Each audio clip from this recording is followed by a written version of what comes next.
आपको कराने वाला हूँ चैप्टर नंबर 10। देखो यहाँ पे लिखा हुआ हमने पहला क्वेश्चन लिया है और सभी क्वेश्चन आपके इंपॉर्टेंट हैं जो मैंने इस पेपर के अंदर लिए हैं। तो क्वेश्चन आपका नंबर 1 है कि एक वृत्त के व्यास के सिरों पर खींची गई समांतर स्पर्श रेखाओं की संख्या कितनी हो सकती है। ठीक है, यहाँ पर जो क्वेश्चन है ये ऑब्जेक्टिव का क्वेश्चन है, मैंने यहाँ पर इस तरह से लिख लिया है। तो अब मैं आपको समझाता हूँ कि क्वेश्चन में हमसे क्या कहा गया है। क्वेश्चन में हमसे कह रहा है कि एक वृत्त है, ये हो जाएगा आपका एक वृत्त। ठीक है, ये वृत्त है। अब हमें क्या करना है, एक व्यास खींचना है। तो वो व्यास किसे कहते हैं, जो रेखा केंद्र से होकर जाती है उसे हम व्यास बोलते हैं। जिसका केंद्र है ये बिंदु ए है, इसे हम बिंदु बी मान लेंगे, बिंदु हम कुछ भी मान सकते हैं। तो जो रेखा केंद्र से होकर जाती है और दोनों तरफ स्पर्श करती है उसे हम क्या बोलते हैं, व्यास बोलते हैं। अब क्या रखा क्वेश्चन में कि स्पर्श भी हो और समांतर भी हो, यानी कि दो मतलब ऐसी रेखाएं खींचो जो स्पर्श भी करती हो और एक दूसरे के समांतर भी हो। तो देखो एक स्पर्श रेखा हम यहाँ पर खींच सकते हैं इस तरह से, और एक स्पर्श रेखा हम इस तरह से खींच सकते हैं। तो एक वृत्त के ऊपर स्पर्श समांतर रेखाएं केवल दो ही खींची जा सकती हैं। इसको अगर हम ऐसा ना बनाए चित्र को तो हम ऐसा बना सकते हैं। ठीक है, ये भी हो जाएगा आपका व्यास हो जाएगा। तो एक इधर खींच जाएगी और एक इधर खींच जाएगी। खींचनी केवल आपकी दो हैं, चाहे आप इधर से खींच लें ऊपर या आप साइड में से खींच लें। तो दो स्पर्श समांतर रेखाएं खींची जा सकती हैं किसी भी वृत्त पर। ठीक है, तो इसका जो आंसर है वो आपका कितना हो जाएगा, 2। अगला क्वेश्चन क्या रखा है, क्वेश्चन नंबर आपका है दूसरा क्वेश्चन लिया है, ये भी आपका इंपॉर्टेंट क्वेश्चन है। इसमें कहा है कि किसी बाह्य बिंदु से, कोई बाह्य बिंदु है, किसी बाह्य बिंदु से वृत्त पर कितनी स्पर्श रेखाएं खींची जा सकती हैं। अब कोई बाह्य बिंदु है, वृत्त के बाहर कोई बाह्य बिंदु है, उस बिंदु से हमें इस वृत्त के ऊपर कितनी स्पर्श रेखाएं खींचेंगी वो हमें बताना है। ठीक है, दोनों क्वेश्चन में अंतर है, यहाँ आपको ध्यान रखना है। यहाँ पर कहा गया है स्पर्श समांतर रेखाएं हो, और यहाँ पर कहा गया है कि वृत्त के बाहर कोई बिंदु है, उस बिंदु से हम कितनी स्पर्श रेखाएं खींच सकते हैं। ठीक है, तो इसका चित्र हम किस तरह बनाएंगे। ये आपका क्या है, एक सर्कल है, वृत्त है। अब इसके बाहर कोई बिंदु है। ठीक है, अब इस बिंदु से देखो केवल दो ही स्पर्श रेखाएं खींची जा सकती हैं इस वृत्त के ऊपर। ठीक है, तो अगर क्वेश्चन आता है आपका किसी बाह्य बिंदु से, कोई बाहर बिंदु है, इस बिंदु से कितनी स्पर्श रेखाएं खींचेंगी, तो वो आपकी खींचेंगी 2।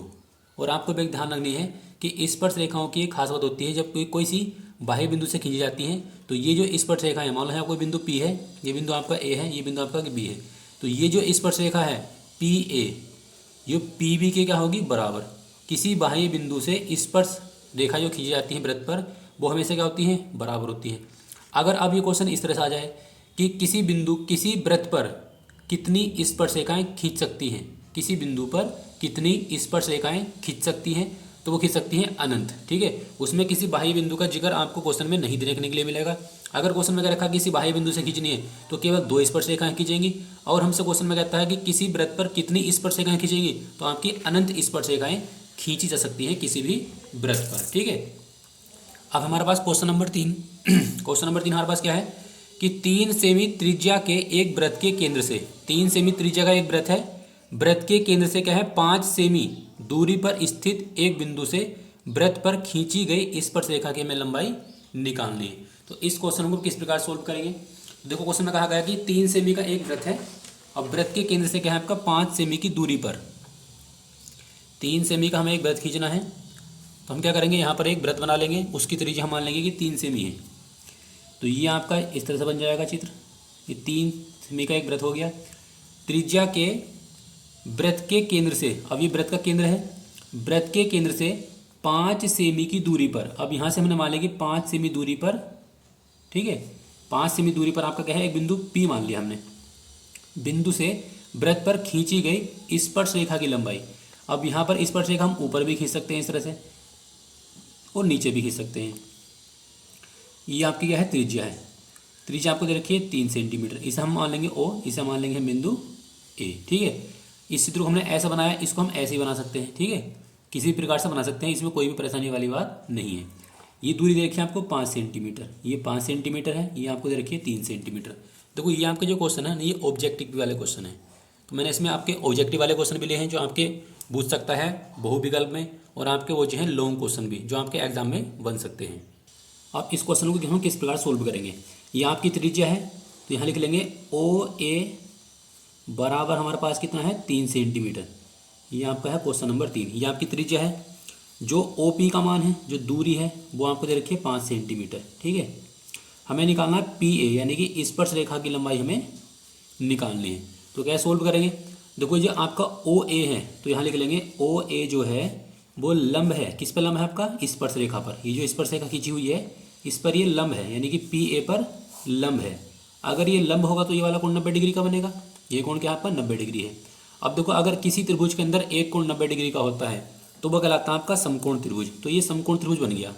और समकोण त्रिभुज की एक खास बात ये होती है कि समकोण त्रिभुज में जो होता है हमारे पास 90 डिग्री वाली जो भुजा होती है, इसके सामने वाली भुजा कर्ण होती है। ये आपका क्या हो जाएगा? कर्ण हो जाएगा। इसी के सामने देखो, ये 90 डिग्री कोण है। इस 90 डिग्री के सामने कौन सी भुजा? आपकी ये वाली भुजा है। तो ये वाली जो भुजा है ना ओ पी, ये जो ओ पी है ये क्या कहलाएगी? त्रिभुज का कर्ण कहलाएगी। तो ये आपका हो जाएगा कर्ण। इसे मान लेंगे हम आधार, इसे मान लेंगे हम लंब। और त्रिभुज ए बी सी में हम लगा देंगे, त्रिभुज पी ओ ए में लगा देंगे पाइथागोरस पिरामिड। ठीक है, तो यहाँ लिखेंगे त्रिभुज पी ओ ए में पी जी टी, यानी कि पाइथागोरस थ्योरम लगाने पर। अब इसके अंदर पाइथागोरस थ्योरम लगाएंगे तो कर्ण आपका कितना है? कर्ण आपका है ओ पी। ठीक है, ओ पी का स्क्वायर बराबर, ओ पी का स्क्वायर बराबर हो जाएगा आपका पी ए का स्क्वायर और प्लस हो जाएगा ओ ए का स्क्वायर। ओ पी का मान हमारे पास कितना है? 5, तो हम कर देंगे यहाँ पर 5 का स्क्वायर। पी ए का मान कितना हमारे पास? पी ए का मान हमारे पास है, वो हमें निकालना है, तो हमने इसे पी ए ऐसे लिख लिया। और प्लस ओ ए का मान हमें रखा है 3 सेंटीमीटर। 5 का स्क्वायर 25, पी ए को हम जैसे है वैसे लिख लेंगे, और 3 का स्क्वायर 9। इस 25 की तरफ हम 9 उठा के ले आएंगे, माइनस हो जाएगा, और यहाँ बचेगा आपका पी ए का स्क्वायर। 25 में से घटाएंगे 9, तो कितना बचेगा आपका? 16। तो हो जाएगा 16 बराबर पी ए का स्क्वायर। 16 को हम लिख लेंगे 4 का स्क्वायर। ठीक है, और यहाँ लिख लेंगे पी ए का स्क्वायर। स्क्वायर से स्क्वायर काट देंगे तो इसके ऊपर से देखेंगे जो लंबाई आएगी वो आएगी आपकी 4 सेंटीमीटर। तो अगर आपका एग्जाम में इस प्रकार का क्वेश्चन आता है तो आपको इसको इस तरह से करना है। ठीक है, अगला क्वेश्चन हमारे पास क्या है?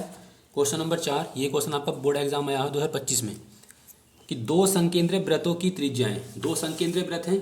अब देखो, संकेंद्रीय वृत्त हम किसे कहते हैं? संकेंद्रीय वृत्त ऐसे होते हैं जिनका केंद्र तो एक ही होता है लेकिन त्रिज्याएं अलग अलग होती हैं। तो दो संकेंद्रीय वृत्तों की त्रिज्याएं 7.5 और 4.5 हैं। बड़े वृत्त की उस जीवा की लंबाई ज्ञात कीजिए जो छोटे वृत्त को स्पर्श करती है। ठीक है, अब हमारे पास यहाँ पर दो वृत्त दे रखे हैं, इन दोनों वृत्तों की हमें दे रखी हैं त्रिज्याएं। तो इसका देखो डायग्राम इस प्रकार बनेगा। ये आपका है छोटा वाला वृत्त जिसकी त्रिज्या आपकी 4.5 है, और इसके बाहर आपका बना हुआ है एक वृत्त जिसकी त्रिज्या आपकी कितनी है? इसे हमने R1 मान लिया। R1 मान बराबर होगा हमारे पास 7.5। जो छोटा वाला वृत्त है इसकी त्रिज्या हमने मान ली कि R2 है, और R2 का मान आपका कितना है? 4.5। ये दो वृत्त हैं। अब क्वेश्चन में कहा गया है कि बड़े वृत्त की, जो बड़ा वृत्त है उस बड़े वृत्त की जीवा, जीवा किसे कहते हैं? जो रेखा केंद्र से होकर नहीं जाती उसे हम बोलते हैं जीवा। तो जीवा आपकी जो बनेगी वो जीवा हम वृत्त में कहीं भी खींच सकते हैं। तो ये दो देखो, ये आपकी क्या है? बड़े वृत्त की जीवा है। बड़े वृत्त की जीवा हो लेकिन छोटे वृत्त को स्पर्श करती हो। कहाँ गया? देखो, छोटे वृत्त को स्पर्श करती हो। तो ये जो हमने जीवा खींची है ये बड़े वृत्त की तो जीवा है लेकिन छोटे वृत्त को स्पर्श कर रही है। तो अब हमें इसकी लंबाई निकाल के बतानी है कि इसकी लंबाई आपकी कितनी होगी स्पर्श रेखा की, या इसकी हम कह सकते हैं जीवा की लंबाई। तो ये बिंदु ए है, ये बिंदु आपका हो जाएगा बी, इसे बिंदु को मान लेंगे हम ओ। अब देखो, ये जो है ये दूरी है ये हो जाएगी आपकी इस छोटे वृत्त की त्रिज्या है। तो यहाँ हम 4.5 भी लिख सकते हैं। ठीक है, देखो इधर लिख लो 4.5, इधर लिख लो, बात एक है क्योंकि ये भी आपकी क्या है? त्रिज्या है। और अगर हम इसको ऐसे मिला दें तो ये क्या बन जाएगी आपकी? ये बन जाएगी बड़े वृत्त की त्रिज्या, और ये कितना आपका 7.5 है। ठीक है, इस तरह से बन जाएगा इसका डायग्राम। इसे हम बिंदु मान लेंगे डी। ठीक है, अब हम क्या करेंगे? देखो यहाँ पर बन गया आपका समकोण त्रिभुज, बन जाएगा समकोण त्रिभुज। समकोण त्रिभुज देखो कैसा बनेगा? ये ओ ए डी में अगर हम देखें तो ये आपका लंब है, ये आपका आधार है, ये आपका क्या है? कर्ण है। ठीक है, तो पहले हम यहाँ पर लिख लेते हैं जो हमने R1 मानना है वो R1 का मान आपका है 7.5। R1 का मतलब क्या है? बड़े वृत्त की त्रिज्या। और R2 का मान कितना मतलब है? 4.5, यानी कि छोटे वृत्त की त्रिज्या। हमें निकालनी है जीवा। हम जीवा भी कह सकते हैं इसको, जीवा या छोटे वृत्त की स्पर्श रेखा भी कह सकते हैं। तो जीवा ए बी का मान हमें निकालना है। ठीक है, हमने ए बी अपनी तरफ से मानना है। चित्र में क्वेश्चन हमें ऐसा कुछ नहीं कहा गया तो हम नाम कुछ भी रख सकते हैं। तो त्रिभुज ओ ए डी में हम क्या लगाएंगे, PGT पाइथागोरस थ्योरम लगाएंगे। पाइथागोरस थ्योरम कहाँ लगती है, जहाँ पर आपका एक कोण 90 डिग्री का हो, ये वाला कोण 90 डिग्री का है। तो ये जो भुजा है OA, ये आपका क्या है, कर्ण। कर्ण का वर्ग बराबर आधार, आधार है आपका AD और प्लस लंब है आपका OD। अब OA का मान कितना हमारे पास, OA का मान हमें दे रखा है 7.5, 7.5 का वर्ग। AD का मान हमें निकालना है, तो AD को हमने ऐसे ही लिख लिया और प्लस OD का मान आपका है 4.5 और इसका हमने कर दिया वर्ग। ठीक है, अब क्या करेंगे, इसका वर्ग करना हमें। 7.5 का वर्ग कितना होगा, अब देखो वर्ग कैसे करते हैं, जिस भी संख्या के लास्ट में 5 होता है उसकी एक ट्रिक होती है कि 5 का पूरा पूरा वर्ग कर देंगे, 5 पंजे 25 और 7 के बाद क्या होगा आपका 8, तो 7 की 8 से गुणा कर देंगे, 7 अट्ठे 56। पॉइंट यहाँ 1 अंक के बाद है तो पॉइंट यहाँ पर 2 अंक के बाद लग जाएगा, बराबर AD का स्क्वायर प्लस ऐसे 45 का वर्ग कर देंगे, इसे 45 समझेंगे तो 5 का और 25 और 4 के बाद आएगा आपका 5, तो 4 पंजे 20 और पॉइंट लगा देंगे यहाँ पे। अब इसको उठा के ले आएंगे एक तरफ, तो इसमें से हम घटा देंगे आपका 20.25 और यहाँ बचेगा आपका AD का स्क्वायर। अब इसे घटा देंगे तो घटा के हम कितना बचेगा, घटा के आपका पूरा पूरा बचेगा है 36 और यहाँ पे लिखा हुआ आपका AD का स्क्वायर।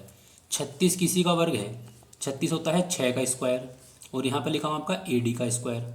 स्क्वायर से स्क्वायर कट जाएगा तो AD का जो मान है वो आपका 6 निकल कर आया है। ठीक है, AD का मान हम निकाल दें, लेकिन हमें जो निकालनी है वो इस पूरी जीवा की लंबाई निकालनी है। पूरी जीवा कितनी है, हमारे पास ये 6 है, जब ये वाली दूरी 6 है तो ये वाली भी कितनी होगी आपकी 6 होगी।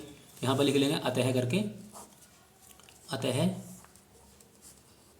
अतः जीवा AB की लंबाई बराबर हो जाएगी आपकी 6 + 6 यानी कि 12 सेंटीमीटर।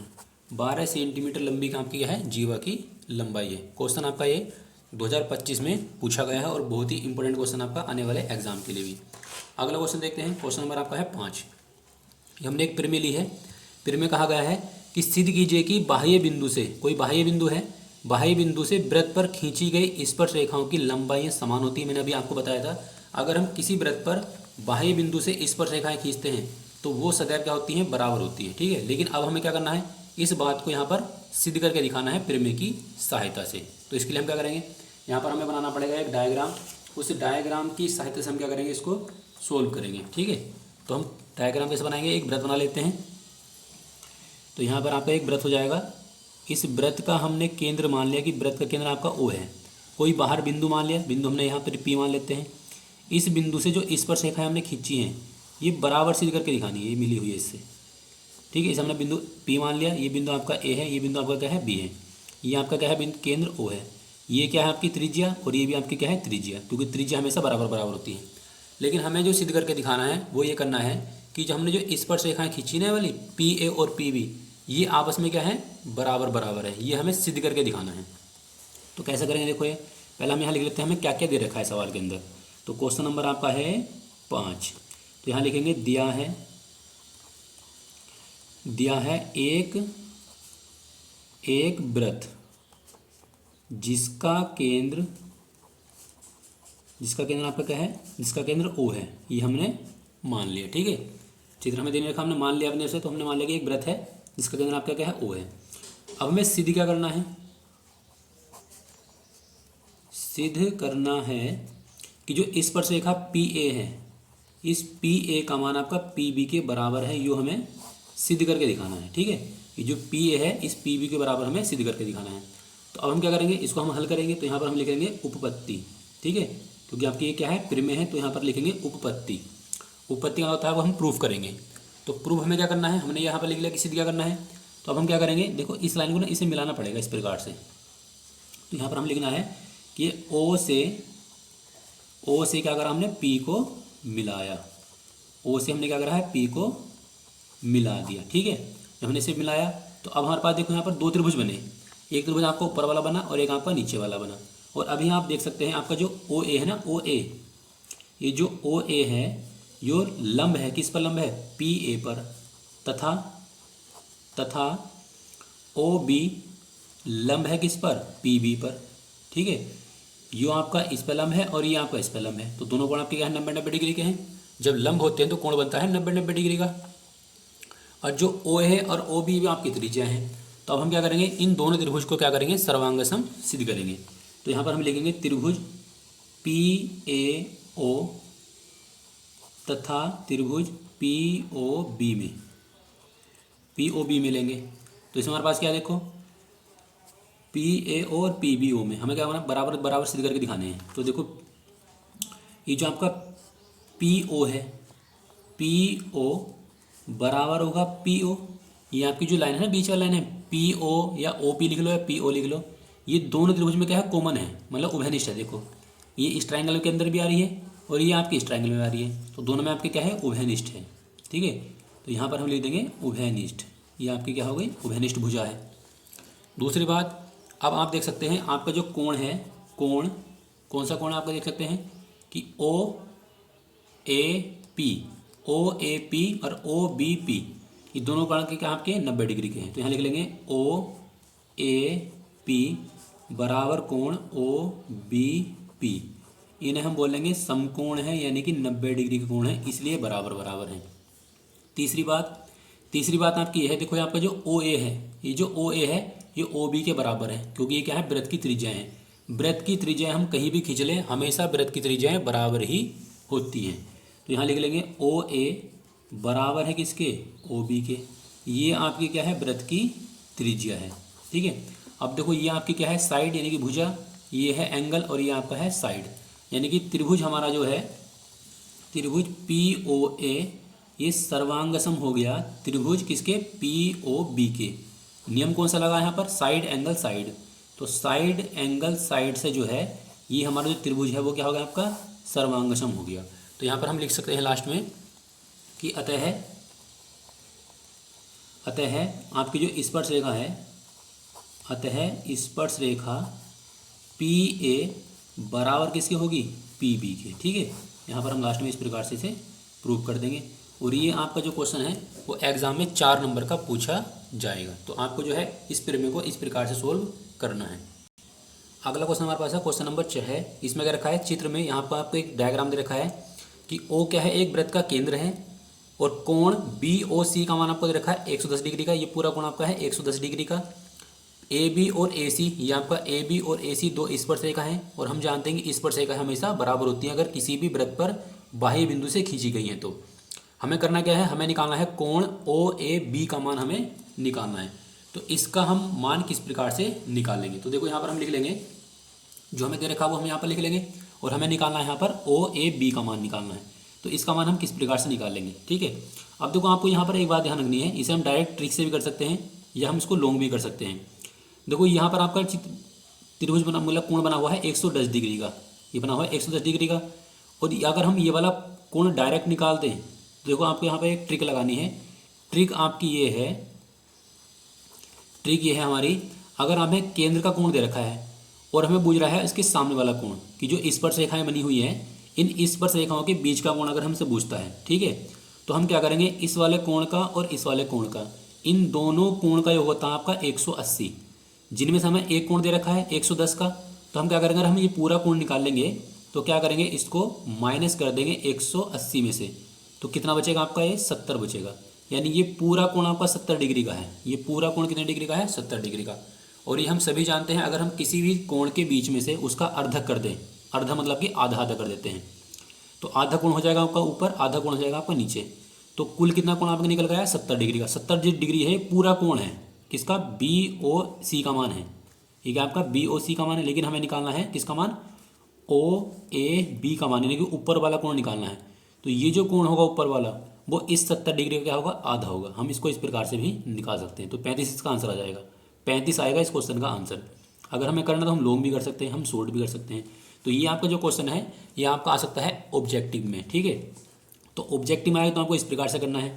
तो हम क्या करेंगे, देखो यहाँ पर हम लिखेंगे कि कोण ए, ये जो आपका कोण ए है और कोण ओ है, कोण ए और कोण ओ का मान कितना होगा आपका 180 डिग्री, क्योंकि देखो आपको बना हुआ है चतुर्भुज, बना हुआ है चतुर्भुज है, देखो ए बी ओ सी, यहाँ पर क्या है, चतुर्भुज है, और चतुर्भुज में आमने सामने के जो कोण होते हैं उनका योग 180 होता है। तो कोण ए और कोण ओ का मान कितना होगा आपका 180 होगा।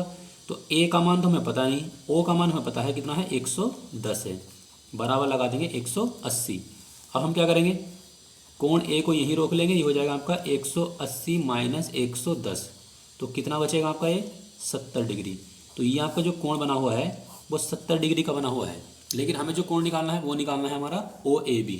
तो यहाँ पे लिख लेंगे लास्ट में, अतः कोण ओ A B, O A B का जो मान होगा वो कोण ए का क्या होगा, आधा होगा। तो अब 1/2 हमें पहले से दे रखा है, और कोण ए का मान कितना आपका 70 डिग्री का है, तो 2 से काटने कितना आएगा आपका 35। तो ये आपका जो कोण है वो 35 डिग्री का है, ठीक है। तो इस प्रकार से हम क्या कर सकते हैं, इसका मान निकाल सकते हैं। अगर क्वेश्चन आपका ऑब्जेक्टिव में आएगा तो ऑब्जेक्टिव में करना है, ऑब्जेक्टिव में आपको ये वाली ट्रिक लगा देनी है। अगर आपको लॉन्ग आता है करने के लिए तो आपको इस प्रकार से करना है। अब हमारा अगला क्वेश्चन है, क्वेश्चन नंबर आपका है 7। क्वेश्चन नंबर 7 में क्या रखा है कि एक वृत्त के केंद्र से 25 सेमी दूर स्थित कोई वृत्त है, इस वृत्त के केंद्र से क्या आपका 25 सेमी दूर स्थित कोई बिंदु Q है, और बिंदु Q से वृत्त की स्पर्श रेखा की लंबाई आपको दे रखी है 24 सेंटीमीटर, ठीक है। स्पर्श रेखा की लंबाई आपको दे रखी है 24 सेंटीमीटर। तो हमें निकालनी है उस वृत्त की त्रिज्या कितनी होगी, ये आपका है क्वेश्चन नंबर 7। तो इसको हम किस प्रकार से करेंगे, देखो यहाँ पर आपको दे रखा है एक वृत्त है, ठीक है, यह क्या हो जाएगा आपका एक वृत्त हो जाएगा, और वृत्त के केंद्र से क्या है, ये आपका केंद्र हो जाएगा। वृत्त के केंद्र से क्या है आपका 25 सेमी दूरी पर, 25 सेमी दूरी पर कोई बिंदु Q है, इसे हमने बिंदु Q मान लिया। ये दूरी कितनी है आपकी 25 सेंटीमीटर है, ठीक है। स्पर्श रेखा की लंबाई हमें दे रखी है 24 सेंटीमीटर। अब स्पर्श रेखा हम ऊपर बना सकते हैं और नीचे बना सकते हैं, जहाँ हमारा मन करे हम वहाँ भी बना सकते हैं, नीचे बना लें या ऊपर बना लें, इसमें कोई भी परेशानी वाली बात नहीं है, ठीक है। हमें निकालनी इस वृत्त की त्रिज्या, ये त्रिज्या है आपकी, ये त्रिज्या कितनी है इसका मान हमें निकालना है। तो इस क्वेश्चन को हम किस प्रकार से सोल्व करेंगे, ठीक है। मैंने अभी आपको बताया था ये वाला कोण आपका कितने डिग्री का होगा, 90 डिग्री का। यहाँ पर हम लिख लेते हैं, इसे हमने बिंदु Q मानना है, ये हो जाएगा आपका केंद्र O मान लेंगे, इसे हम मान लेंगे बिंदु A। तो आपकी जो स्पर्श रेखा है यानी कि AQ है स्पर्श रेखा, उसकी लंबाई आपको दे रखी है 24 सेंटीमीटर। OQ जो दूरी है वो दे रखी है आपको 25 सेंटीमीटर, और हमें क्या निकालनी है, इसकी त्रिज्या निकालनी है। त्रिज्या यानी कि OA का मान हमें निकालना है, ठीक है। तो अब हम क्या करेंगे, ये वाला कोण आपका 90 डिग्री का है, तो यहाँ लिख लेंगे OA जो है वो लंब है किस पर, AQ पर। जो OA है ये AQ पर क्या है, लंब है। अगर ये लंब है तो कोण 90 डिग्री का होगा, और 90 डिग्री के जो सामने वाली भुजा होती है ये कर्ण होती है, तो ये आपकी भुजा है वो क्या आपकी है, कर्ण है। तो यहाँ पर हम लिखेंगे त्रिभुज AOQ में, AOQ में लेंगे तो यहाँ पर हम लगाएंगे PGT, ठीक है, यानी कि पाइथागोरस थ्योरम। ऐसे जो क्वेश्चन होते हैं आपके हमेशा पाइथागोरस थ्योरम से होते हैं। किसी में हमसे पूछता है कि स्पर्श रेखा की लंबाई कितनी है, किसी में पूछेगा कि दूरी कितनी है, किसी में पूछेगा आपको त्रिज्या कितनी है। तो सभी क्वेश्चन मैंने आपको इस टाइप के करा दिए हैं, तो आप इजीली ही एग्जाम में इस क्वेश्चन को सोल्व कर सकते हैं। तो कर्ण कितना आपका है, कर्ण है आपका OA, तो कर्ण का वर्ग बराबर आधार का वर्ग, आधार आपका हमने मान लिया कि AO है, और लंब हमने मान लिया कि आपका क्या है AQ है, ठीक है। अब OQ का मान हमारे पास है, OQ का मान कितना हमारे पास 25 सेंटीमीटर। AO का मान हमारे पास है R, तो हमने R लिख लिया। AQ का मान हमारे पास कितना है 24, तो 24 का स्क्वायर हो जाएगा। यहाँ करेंगे हम 25 का स्क्वायर होता है 625, ये हो जाएगा आपका R स्क्वायर, 24 का स्क्वायर 576, 625 की तरफ हम ले आएंगे 576 बराबर है आपका R स्क्वायर, ठीक है, ये हो जाएगा। अब हम क्या करेंगे, इसमें से घटा देंगे तो घटा के बचेगा आपका 49। 49 तुम्हारा जो है वो 7 का स्क्वायर होता है, तो हम इसे लिख लेंगे 7 का स्क्वायर बराबर R स्क्वायर, स्क्वायर से स्क्वायर कट जाएगा, तो R का मान कितना आएगा आपका 7 सेंटीमीटर। तो जो वृत्त की त्रिज्या है वो कितनी है आपकी 7 सेंटीमीटर है, ठीक है।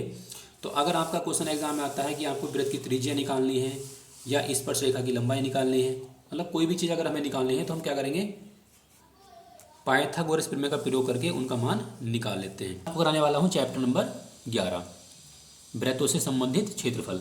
तो पहला क्वेश्चन हमने लिया है कि त्रिज्या 6 सेमी वाले वृत्त के एक त्रिज्या खंड जिसका कोण आपको दे रखा है 30 डिग्री का, संगत चाप की हमें लंबाई निकालनी है, ठीक है। तो हमें क्या कर रखा है, कोण दे रखा है और हमें से पूछ रहा है चाप की लंबाई कितनी होगी।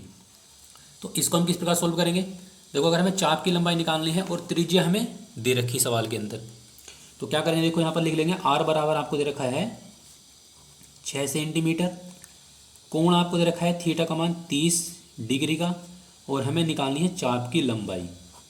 तो चाप की लंबाई का आपको फॉर्मूला याद रखना है, 2 पाई r थीटा बटे में होता है आपका 360। ठीक है, ये फॉर्मूला होता है चाप की लंबाई निकालने के लिए। 2 पाई, पाई को हम ऐसे रहने देंगे, r का मान लगा देंगे 6, थीटा का मान आपको दे रखा है 30 और बटे में आपका 360। ठीक है, अब इसकी काट फीट कर लेंगे तो ये 0 से 0 कट जाएगा, 6 से काटेंगे, 6 गुना 6, 6 छंग 36। ऊपर बचेगा आपका 2 पाई और गुणा में आपका बचा 3 और नीचे आपका क्या है 6 है। ठीक है, 3 दूनी 6, 2 से 2 कट जाएगा तो यहाँ बचेगा आपके केवल पाई। चाहो तो इसका आंसर हम यहाँ भी छोड़ सकते हैं या हम पाई का मान भी लगा सकते हैं। पाई का जो आपका मान होता है वो होता है आपका 22/7। 22/7 की जगह हम 3.14 भी लगा सकते हैं। ये भी आंसर सही है, ये भी आंसर सही है और ये वाला आंसर भी आपका बिल्कुल सही है। तो अगर आपसे एग्जाम में क्वेश्चन आता है कि चाप की लंबाई निकाल के दिखाओ, तो आपको इस वाले फॉर्मूले का यूज़ करना है, चाप की लंबाई हम आराम से निकाल सकते हैं। ठीक है, अब आपका कोई भी क्वेश्चन आ जाए, चाहे आपको उसमें आपको क्या देगा, थीटा दे देगा और आर का मान दे देगा। अब अगला क्वेश्चन हमारे पास क्या है, अगला क्वेश्चन है क्वेश्चन नंबर 2। 7 सेमी त्रिज्या के एक वृत्त का चाप केंद्र पर बनाता है 60 डिग्री का कोण। तो यहाँ पर कौन हो जाएगा थीटा का मान। हमें क्या निकालना है, त्रिज्या खंड का क्षेत्रफल निकालकर बताना है। ठीक है, तो हम त्रिज्या खंड का क्षेत्रफल किस प्रकार से निकालते हैं। मैंने जो आपको इस पेपर के अंदर आपके जितने भी क्वेश्चन बन सकते हैं, हर टाइप के क्वेश्चन मैं आपको इसके अंदर करा रहा हूँ। ठीक है, तो देखो यहाँ पर हमें क्या दे रखा है, हमें यहाँ पर क्या रखा है, इसकी जो त्रिज्या है वो है आपको दे रखी है 7 सेंटीमीटर। त्रिज्या है 7 सेंटीमीटर, थीटा दे रखा हमारे पास, 60 डिग्री कोण है और हमें निकालना है क्षेत्रफल किसका, त्रिज्या खंड का क्षेत्रफल। तो इसका फॉर्मूला आपको ध्यान रखना है, थीटा बटे 360 होता है और गुणा में होता है पाई r स्क्वायर। ये फॉर्मूला है त्रिज्या खंड का क्षेत्रफल निकालने का। थीटा हमें दे रखा है 60, बटे में लगा देंगे 360 गुणा पाई का मान लगाएंगे 22/7 और r का मान आपको दे रखा है 7 और यहाँ कर देंगे 7 का स्क्वायर। देखो पाई का मान हमें 22/7 तब लगाना चाहिए जब जो नीचे वाला 7 है इससे कोई पता आपका कट रहा हो। ठीक है, अब देखो ये पूरा पूरा कट जाएगा, आपका पूरा पूरा कट जाएगा ये 6 बार। 2 से काटेंगे 2 × 6, 2 से काटेंगे 11। तो आपका क्या बचा, इधर बचेगा आपका 1/3, इधर बचेगा आपका 11, नीचे बचेगा 7 और यहाँ पर हम कर देंगे 7 का स्क्वायर होता है आपका 49। ठीक है, अब ये इससे कट जाएगा आपका 7 बार, 7 की गुणा करेंगे 11 से हो जाएगा आपका 77। तो 77 अपॉन में कितना आएगा आपका 3। तो ये जो निकल का आया है ये हमारा निकल का आया है त्रिज्या खंड का क्षेत्रफल। तो अगर आपसे क्षेत्रफल निकालने के लिए पूछेगा तो आपको ये वाला फॉर्मूला लगाना है और हम त्रिज्या खंड का क्षेत्रफल आराम से निकाल लेंगे। ठीक है, अगला क्वेश्चन हमारे पास क्या है, क्वेश्चन नंबर हमने लिया है 3। क्वेश्चन नंबर 3 आपको 2 क्वेश्चन दे रखे हैं कि 20 सेमी त्रिज्या वाले एक वृत्त की कोई जीवा केंद्र पर बनाती है 60 डिग्री का कोण। तो हमें क्या निकालना है, संगत लघु वृत्तखंड और दीर्घ वृत्तखंडों का क्षेत्रफल हमें निकालना है। ठीक है, इस क्वेश्चन में मैंने आपको 2 क्वेश्चन ले रखे हैं। अब आपसे चाहे वो संगत लघु वृत्तखंड का क्षेत्रफल पूछता है एग्जाम में या पूछता है दीर्घ वृत्तखंड का क्षेत्रफल, तो आपको किस प्रकार से निकालना है। तो सबसे पहले हम क्या करेंगे, इसका एक डायग्राम बना लेंगे। अब मैं क्वेश्चन में क्या रखा है कि 20 सेमी त्रिज्या का एक वृत्त है, ये आपका जो वृत्त है इसकी त्रिज्या कितनी है आपकी 20 सेमी। ठीक है, ये आपका क्या है केंद्र है। ठीक है, अब अगर कहाँ पर जीवा है, ये आपकी क्या हो जाएगी एक जीवा। जीवा जो है केंद्र पर बना रही है 60 डिग्री का कोण। ठीक है, ये 60 डिग्री कोण बन जाएगा। ये जो कोण है वो कितना आपका है 60 डिग्री का। इसे हम O मान लेंगे, इसे हम A मान लेंगे, ये बिंदु हो जाएगा आपका B। ठीक है, और त्रिज्या इसकी कितनी है 20 सेंटीमीटर। ये भी आपकी क्या है त्रिज्या है और ये भी आपकी क्या है त्रिज्या है। वृत्त में त्रिज्याएं कहीं भी खींच लो हमेशा बराबर बराबर होती हैं। ठीक है, अब हमसे पूछा है क्वेश्चन में संगत लघु वृत्तखंड और त्रिज्या खंड दीर्घ त्रिज्या खंड दीर्घ वृत्तखंड का क्षेत्रफल। देखो वृत्तखंड में और त्रिज्या खंड में आपको अंतर होता है। अगर हमसे पूछता है त्रिज्या खंड का क्षेत्रफल तो हम ये पूरा क्षेत्रफल निकाल देंगे इतना, यानी कि त्रिज्या से घिरा हुआ भाग जो होता है वो त्रिज्या खंड कहलाता है यहाँ से यहाँ तक। ठीक है, लेकिन हमें निकालना है संगत लघु वृत्तखंड। वृत्तखंड का मतलब होता है जो भाग आपका जीवा से घिरा रहता है। तो जीवा से आपका ये वाला भाग घिरा हुआ है। ठीक है, तो एक तो हमें ये वाला क्षेत्रफल निकालना है और अब इस वाले क्षेत्रफल को छोड़कर जितना भी ऊपर बचेगा टोटल जो एरिया बचेगा ये वाला, इसे बोलेंगे दीर्घ वृत्तखंड का क्षेत्रफल। ठीक है, ये आपका क्या है लघु वृत्तखंड और ये आपका क्या है दीर्घ वृत्तखंड। तो दोनों में आपको ध्यान रखना है कि किस प्रकार से हमें निकालना है। तो सबसे पहले हम क्या करेंगे, यहाँ पर हम कोई बिंदु मान लेते हैं। मैंने बिंदु P मान लिया, बिंदु हम कोई मान सकते हैं। अब यहाँ पर लिखेंगे, अब हमें जो जो देखा उसका मान यहाँ पर लिख लेते हैं। ये है आपका क्वेश्चन नंबर 3। आर का मान हमें दे रखा है 20 सेंटीमीटर, ठीक है। थीटा हमें दे रखा है 60 डिग्री का। तो पहले हम क्या करेंगे, हम पहले निकाल लेंगे त्रिज्या खंड का क्षेत्रफल ओ ए पी बी। तो यहाँ लिख लेंगे त्रिज्या खंड ओ ए पी बी का क्षेत्रफल।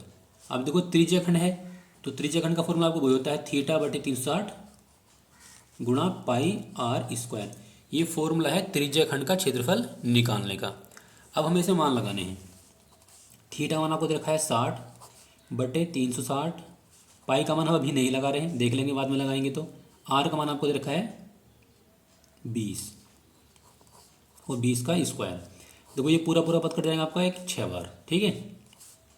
तो यहाँ बचेगा आपका 1/6 गुणा पाई का मान अब यहाँ पर हम लगाएंगे 3.14, क्योंकि हमें 3.14 से फ़ायदा है। यहाँ करेंगे 20 का वर्ग, 20 का स्क्वायर होता है 400। देखो पाई का मान 22/7 तब लगाना चाहिए जब हमारे पास 7 से कोई पद कट रहा हो। अब हमें इससे फ़ायदा क्या होगा, इससे फ़ायदा यह होगा कि यहाँ पर हम पॉइंट हटाएंगे और ये 2 जीरो आपके इससे कट जाएंगे, इससे हमें ये फ़ायदा होगा। अब यहाँ बचेगा आपका 1/6, यहाँ बचेगा आपका 314 और यहाँ बचेगा आपका 4। 2 से काटेंगे, 2 दूनी 4 और 2 तिया 6। अब 3 से कट जाएगा, ये 3 से आपका नहीं कटेगा ये, ठीक है। तो अब हम क्या करेंगे, ऊपर के ऊपर गुणा कर देंगे, 2 चौक 8, 2 गुना 2, 2 तिया 6 और बटे में कितना आपका 3। तो ये जो क्षेत्रफल निकल गया है ये आपका निकल गया है इस पूरे त्रिज्या खंड का, यानी कि ओ ए पी बी का क्षेत्रफल निकल गया है। लेकिन हमें निकालना है इस वाला लाइन का, ये जो आपका भाग है इस वाले भाग का क्षेत्रफल निकालना है। तो अब हम इस वाले भाग का क्षेत्रफल कैसे निकाल लेंगे, सबसे पहले हमें क्या करना पड़ेगा, इस त्रिभुज का एरिया ज्ञात करना पड़ेगा, इस त्रिभुज का क्षेत्रफल कितना है। अब देखो यहाँ पर कोण आपका बना हुआ है 60 डिग्री का और ये आपकी क्या है, वृत्त की त्रिज्या है। वृत्त की त्रिज्या बराबर है, जब वृत्त की त्रिज्या बराबर है तो वृत्त की त्रिज्याओं के बीच ये जो होती है ना ये है, यहाँ भी क्या बनेगा आपका बराबर बराबर कोण बनेगा। ये क्या कहलाएगा आपका एक समकोण त्रिभुज बन जाएगा। ये कोण आपका 60 डिग्री का होगा और ये भी कोण आपका क्या होगा 60 डिग्री का होगा, ठीक है। ये हो जाएगा आपका 60 डिग्री का। अब देखो तीनों कोण आपको हो जाएंगे बराबर। जब तीनों कोण बराबर हैं तो इसका मतलब ये है ये समबाहु त्रिभुज है। जब ये समबाहु त्रिभुज है तो समबाहु त्रिभुज का हम निकाल लेंगे क्षेत्रफल। अगर मान लो यहाँ पर कोण आपका 60 डिग्री ना होता, कोई और कोण होता, तो फिर क्या करना पड़ता हमें, यहाँ पर लंब डालना पड़ता। इसको हम ऐसे बना लेते हैं फिर ट्राइंगल को। यहाँ पर कोण मान लो और कुछ दे रखा है तो फिर यहाँ पर इसको इस तरह से मिलाना पड़ता, ओ ए बी, ठीक है। ये वाला मान हमें निकालना पड़ता और ये वाला मान हमें निकालना पड़ता, क्योंकि ये तो हमें दे रखा है 20 सेंटीमीटर। तो ये वाला मान या ये वाला मान निकालने के लिए हमें यहाँ पर हमें साइन या कोस का प्रयोग करना पड़ता, उसकी सहायता से हम ये वाला मान निकाल लेते हैं। लेकिन यहाँ पर हमें कोण 60 डिग्री का दे रखा है तो हम यहाँ पर डायरेक्ट ही लगा सकते हैं समबाहु त्रिभुज का क्षेत्रफल वाला नियम। तो यहाँ लिख लेंगे कि त्रिभुज ओ, जो आपका कौन सा त्रिभुज है, त्रिभुज ओ ए बी, त्रिभुज ओ ए बी एक क्या है आपका समबाहु त्रिभुज है, ठीक है। ये आपका क्या है, एक समबाहु त्रिभुज है। जब समबाहु त्रिभुज है तो समबाहु त्रिभुज की जो भुजा है वो आ जाएगी आपकी 20 सेंटीमीटर। अब हम निकाल देंगे समबाहु त्रिभुज का क्षेत्रफल। सूत्र होता है इसका √3/4 और गुणा में होता है आपका भुजा का स्क्वायर। ये सूत्र है समबाहु त्रिभुज के क्षेत्रफल का। √3/4 हम ऐसे रहने देंगे, भुजा है इसकी 20 और यहाँ पर हम कर देंगे 20 का स्क्वायर, ठीक है। तो √3/4 गुणा यहाँ पर 20 का स्क्वायर करेंगे तो आपका 400, 4 से पूरा पूरा कट जाएगा आपका ये 100 बार, ठीक है। अब ये आ जाएगा आपका निकल के 100 √3। ये जो क्षेत्रफल निकल का है, ये क्षेत्रफल निकल का है आपका इस समबाहु त्रिभुज का। ये जो आपका समबाहु त्रिभुज है उसका क्षेत्रफल निकल का है, लेकिन हमें तो ये वाला क्षेत्रफल चाहिए, लघु वृत्तखंड का क्षेत्रफल। तो अब हम क्या करेंगे, इस त्रिज्या खंड के क्षेत्रफल में से ये वाला क्षेत्रफल माइनस कर देंगे। तो यहाँ पर हम लिखेंगे अतः लघु वृत्तखंड का क्षेत्रफल बराबर 628 बटे में है 3, इसमें से घटा देंगे 100 √3। अब चाहो तो इसको और भी सोल्व कर सकते हैं, करना चाहें तो देखो कर किस तरह से करेंगे। 3 से भाग करो, 3 दूनी 6, ठीक है। बचेगा आपका कुछ नहीं बचेगा, यहाँ हो जाएगा पूरा पूरा 28। अब यहाँ पर हम 2 संख्या लेंगे तो यहाँ लगाना पड़ेगा बीच में 0। 3 नम 27 हो जाएगा, पॉइंट लगाएंगे हो जाएगा 10, 3 त्या 9, यानी कि ये आपका भाग करके आएगा माइनस 100 गुणा √3 का मान लगाएंगे 1.73, ठीक है। ये पॉइंट हटाएंगे, यहाँ पर आएगा आपका 2 जीरो, ये 2 जीरो से हो जाएंगे कैंसिल। तो यहाँ का बचेगा आपका 209.33 ये बचेगा। और माइनस यहाँ बचेगा आपका 173। वैसे √3 का मान आपका 1.732 तक होता है। वैसे होता तो आपको और भी लंबा है, लेकिन मैंने केवल यहाँ पर 2 अंक लिखे हैं क्योंकि मुझे पता है कि 100 से 100 आपका कट जाएगा, इसलिए मैंने इस तरह से लिखा है। अब इसमें से ये वाला घटा देंगे तो 0.33 हम ऐसे लिख देंगे। 9 में से घटाएंगे 3 तो बचेगा आपका 6, और यहाँ हो जाएगा आपका 10, 10 में से घटाएंगे 7 तो बचेगा आपका 3, और यहाँ बचेगा आपका 1, यहाँ बचेगा आपका 1 में से गया जाएगा तो बचेगा आपका 0। तो 36.33 ये जो क्षेत्रफल निकल का है वो निकल का है आपका, किसका निकल का है आपका, लघु वृत्तखंड का क्षेत्रफल 36.33। अब हमें क्वेश्चन में क्या रखा है कि हमें दीर्घ वृत्तखंड का क्षेत्रफल भी निकालना है। तो दीर्घ वृत्तखंड का हम क्षेत्रफल किस प्रकार से निकालते हैं, तो यहाँ लिख लेंगे अतः दीर्घ वृत्तखंड का क्षेत्रफल कैसे निकालेंगे। दीर्घ वृत्तखंड का क्षेत्रफल निकालने के लिए हमें क्या करना पड़ेगा, देखो पूरा वृत्त है हमारा होता है πr², पूरे वृत्त का फॉर्मूला होता है πr²। अगर हम इस πr² में से, ये पूरा वृत्त आपका क्या है πr² है, अगर हम इस πr² में से ये वाला क्षेत्रफल घटा दें, ये वाला घटा देंगे तो आपका शेष क्षेत्रफल निकल कर आ जाएगा ये वाला, ठीक है। तो ये क्या कहलाएगा आपका दीर्घ वृत्तखंड कहलाएगा। तो हम क्या करेंगे, पूरे वृत्त के क्षेत्रफल में से घटा देंगे जो हमारा लघु वृत्तखंड का क्षेत्रफल निकल कर आया है, ठीक है। तो पूरे वृत्त का फॉर्मूला आता है आपका πr², πr² में से माइनस कर देंगे 36.33। पाई का मान हमें लगाना है यहाँ पर 3.14, 3.14 गुणा आर का मान हमारे पास कितना है, त्रिज्या है 20 माइनस 36.33, ठीक है। पॉइंट हटाएंगे, यहाँ पर आ जाएगा आपका 2 0, तो यहाँ बचेगा आपका 314 बटे में है 100, और गुणा में 20 का स्क्वायर करेंगे 400 माइनस 36.33, ये 2 0 से हो जाएंगे कैंसिल। अब हम क्या करेंगे, इस 4 की गुणा कर लेंगे, इस 4 की गुणा कर देंगे इस वाले पद से, तो 4 चौक 16, 4 और 1 5 और 4 तिया 12, और माइनस कर देंगे इसमें से 36.33। तो कितना आएगा आपका, घटा कर 3 हम ऐसे लिख लेंगे, 6 में से 6 जाएगा तो हमको बचेगा 0, 5 में से घटाएंगे 3 तो बचेगा आपका 2, और 12 का 12 हम ऐसे ही लिख लेंगे। तो 1220.33 ये जो क्षेत्रफल निकल का है, ये निकल का है आपका दीर्घ वृत्तखंड का क्षेत्रफल, और जो आपका 36.33 है ये आपका निकल गया है लघु वृत्तखंड का क्षेत्रफल। तो आपसे क्वेश्चन में चाहे तो पूछे दीर्घ वृत्तखंड का क्षेत्रफल, या पूछते हैं आपसे लघु वृत्तखंड का क्षेत्रफल। तो बस आपको ध्यान रखना है, वृत्तखंड जो होता है वो आपका होता है जीवा से घिरा हुआ भाग, ये आपका जो घिरा हुआ भाग है इसे बोलेंगे वृत्तखंड, और इसको अगर हम छोड़ दें बाकी जो आपका शेष बचेगा वो सब होता है आपका दीर्घ वृत्तखंड। अगला क्वेश्चन हमारे पास है क्वेश्चन नंबर 4। 21 सेमी त्रिज्या वाले एक वृत्त का चाप जो है केंद्र पर बनाता है 60 डिग्री का कोण, 60 डिग्री कोण बनाता है। चाप द्वारा बनाए गए त्रिज्याखंड का क्षेत्रफल निकालना है और दीर्घ त्रिज्याखंड का निकालना है, यानी कि यहाँ पर लिखा हुआ है लघु त्रिज्याखंड और यहाँ पर लिखा हुआ है दीर्घ त्रिज्याखंड। अभी हमने जो क्वेश्चन किया है ऊपर वाला, उसमें हमें निकालना है संगत लघु वृत्तखंड और संगत दीर्घ वृत्तखंड का क्षेत्रफल। तो दीर्घ का हम कैसे निकालते हैं, घटाकर निकालते हैं, और त्रिज्याखंड का हम किस प्रकार से निकालेंगे वो मैं आपको इस क्वेश्चन के अंदर बताने वाला हूँ। तो इसके लिए हम क्या करेंगे, पहले इसका एक डायग्राम बना लेंगे। डायग्राम आपका इसी प्रकार से बनेगा जैसे मैंने अभी बनाया था इसका डायग्राम। तो इसने क्या रखा है कि 60 सेमी वो 60 डिग्री का कोण बना हुआ है केंद्र पर। ये आपका क्या है, एक वृत्त है और एक जीवा है। जो जीवा है वो हमसे कोण बना रही है आपका 60 डिग्री का कोण यहाँ पर। इसको इस प्रकार से मिला लेंगे। चित्र सेम वैसे बने जैसे हमने अभी बनाया था। ये आपका 60 डिग्री का कोण है, ये ओ है, ये आपका 21 सेंटीमीटर, यहाँ 21 सेंटीमीटर है। थीटा का मान हमें दे रखा है। तो एक तो हमें क्या निकालना है सवाल में, इस पूरे भाग का क्षेत्रफल निकालना है। पूरा भाग कितना है इसे बोल लेंगे त्रिज्याखंड। ये आपका क्या है, लघु त्रिज्याखंड है। इस पूरे भाग का क्षेत्रफल निकालना है, इसे हम ए मान लेंगे, बिंदु बी हो जाएगा। यहाँ पर हम बिंदु पी मान लेंगे।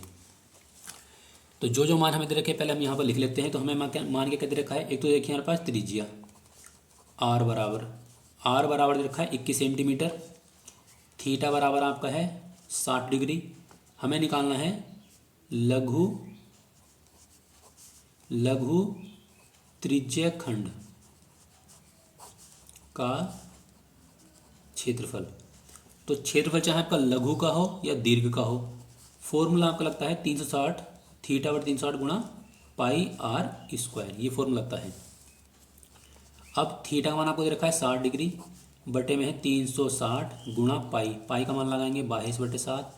आर का मान कितना आपका, आर का मान है 21, या तो इसका वर्ग कर लो या इसको दो जगह लिख लो, तो हम दो जगह लिख लेंगे, उससे हमें फ़ायदा होगा। देखो ये आपका पूरा पूरा कट जाएगा 3 बार, ये पूरा पूरा कट जाएगा इससे 6 बार, 3 से कट जाएगा आपका ये 2 बार, और 2 से कट जाएगा आपका 11 बार। ठीक है, सारे पद कट गए। तो यहाँ बचा क्या, यहाँ बचा है 11 गुणा 21, और हम दोनों की गुणा कर लेंगे। तो 11 का ना 11 और 11 दूनी 22, 22 और 1 23।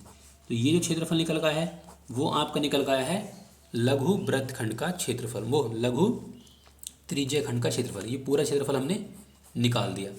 अब हमसे पूछा है क्वेश्चन में अगले वाले में इसी में कि अब हमें निकालना है दीर्घ त्रिज्य खंड का क्षेत्रफल, दीर्घ त्रिज्य खंड का क्षेत्रफल। तो इसका हम किस प्रकार से निकाल लेंगे।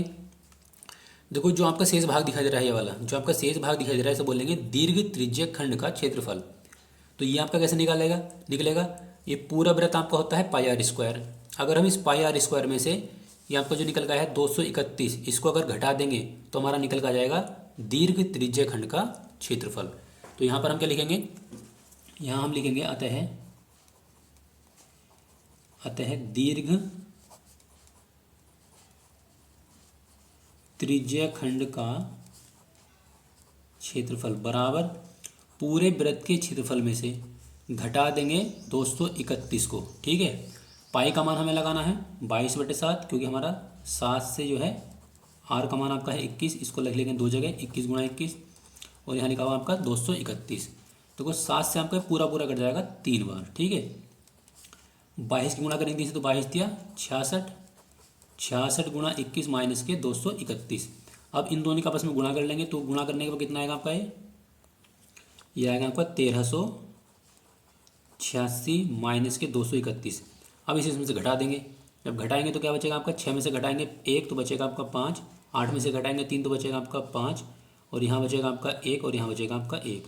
तो ये जो क्षेत्रफल आपका निकल का है वो निकल का है आपका दीर्घ त्रिज्य खंड का, और जो हमारा ऊपर वाला मान है वो हमारा निकल का है लघु त्रिज्य खंड का।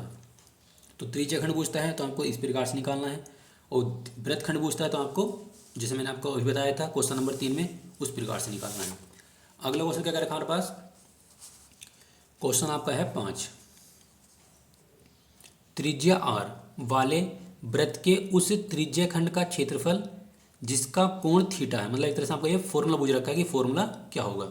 तो अगर हमको त्रिज्या दे रखी हो, अगर हमें दे रखी है त्रिज्या और हमें दे रखा है कोण थीटा, तो उस त्रिज्या खंड का क्षेत्रफल क्या होगा। तो डायरेक्ट इसका फॉर्मूला आपको ध्यान रखना है θ/360 और गुणा पाई आर स्क्वायर। ये आपका जो 4 सवाल है वो आपका ऑब्जेक्टिव में पूछा जाएगा। ठीक है, क्वेश्चन बहुत इंपॉर्टेंट है और आपका 2025 में ये क्वेश्चन पूछा गया था, क्योंकि जो आपके ऑब्जेक्टिव आते हैं, बहुविकल्प आते हैं, उनके अंदर डायरेक्ट ही क्वेश्चन सूत्र पूछ लेता है कि बताओ भाई इसका ऑब्जेक्ट मतलब कौन सा होगा। अगला हमारे पास question number 6।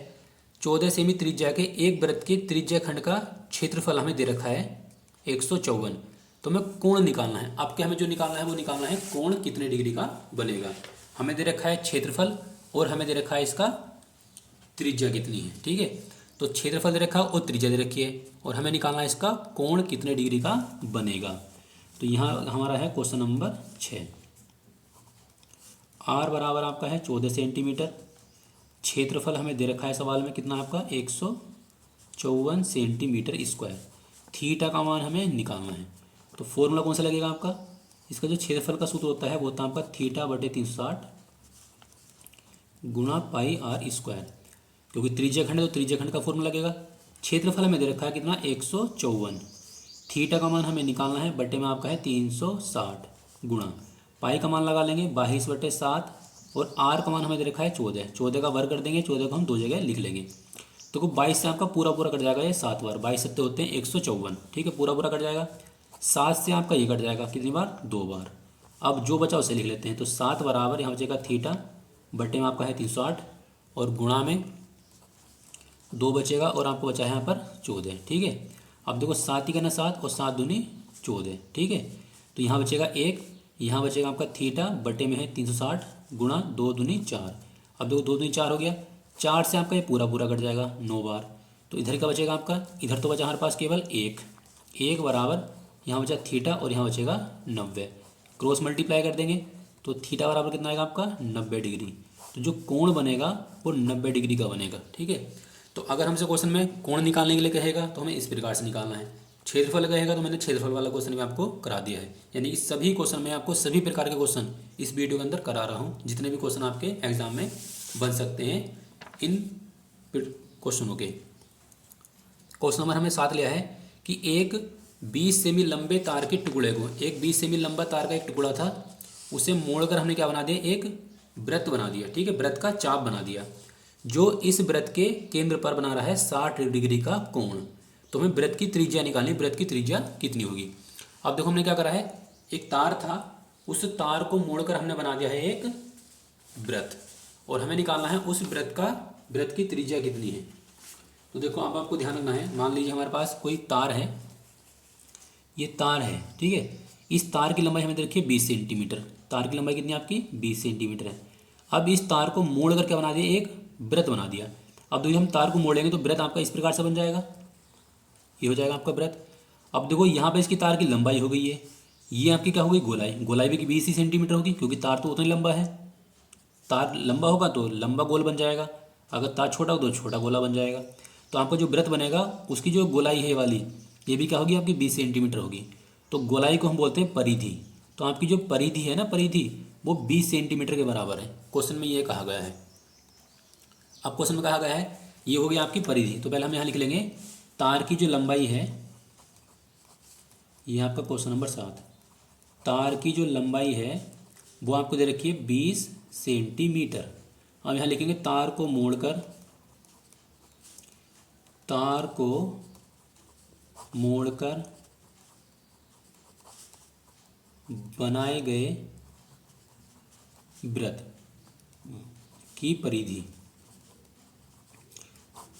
2 pi are. 2 pi are का जो मान होगा इस 20 सेंटीमीटर के बराबर ही होगा, क्योंकि जो हमारे पास तार की लंबाई है वो हमने गोलाई बना दी, और जो गोलाई होती है वो कहलाती है वृत्त की परिधि। तो परिधि कितनी होगी इसकी, 20 सेंटीमीटर होगी। तो परिधि हमारे पास ही हो गई। थीटा का मान हमें सवाल में दे रखा है, कितना डिग्री दे रखा है, थीटा हमें दे रखा है 60 डिग्री। तो थीटा बराबर हम लगा देंगे 60 डिग्री। हमें निकालनी वृत्त की त्रिज्या। ठीक है, अब देखो यहाँ पर चाप क्या रखा है, क्वेश्चन में चाप बनाया गया है। तो यहाँ पर हम लगाएंगे अब चाप की लंबाई वाला फॉर्मूला। तो चाप की लंबाई का फॉर्मूला होता है आपका 2 पाई आर थीटा बटे में लगा देंगे 360, ये हो जाएगा।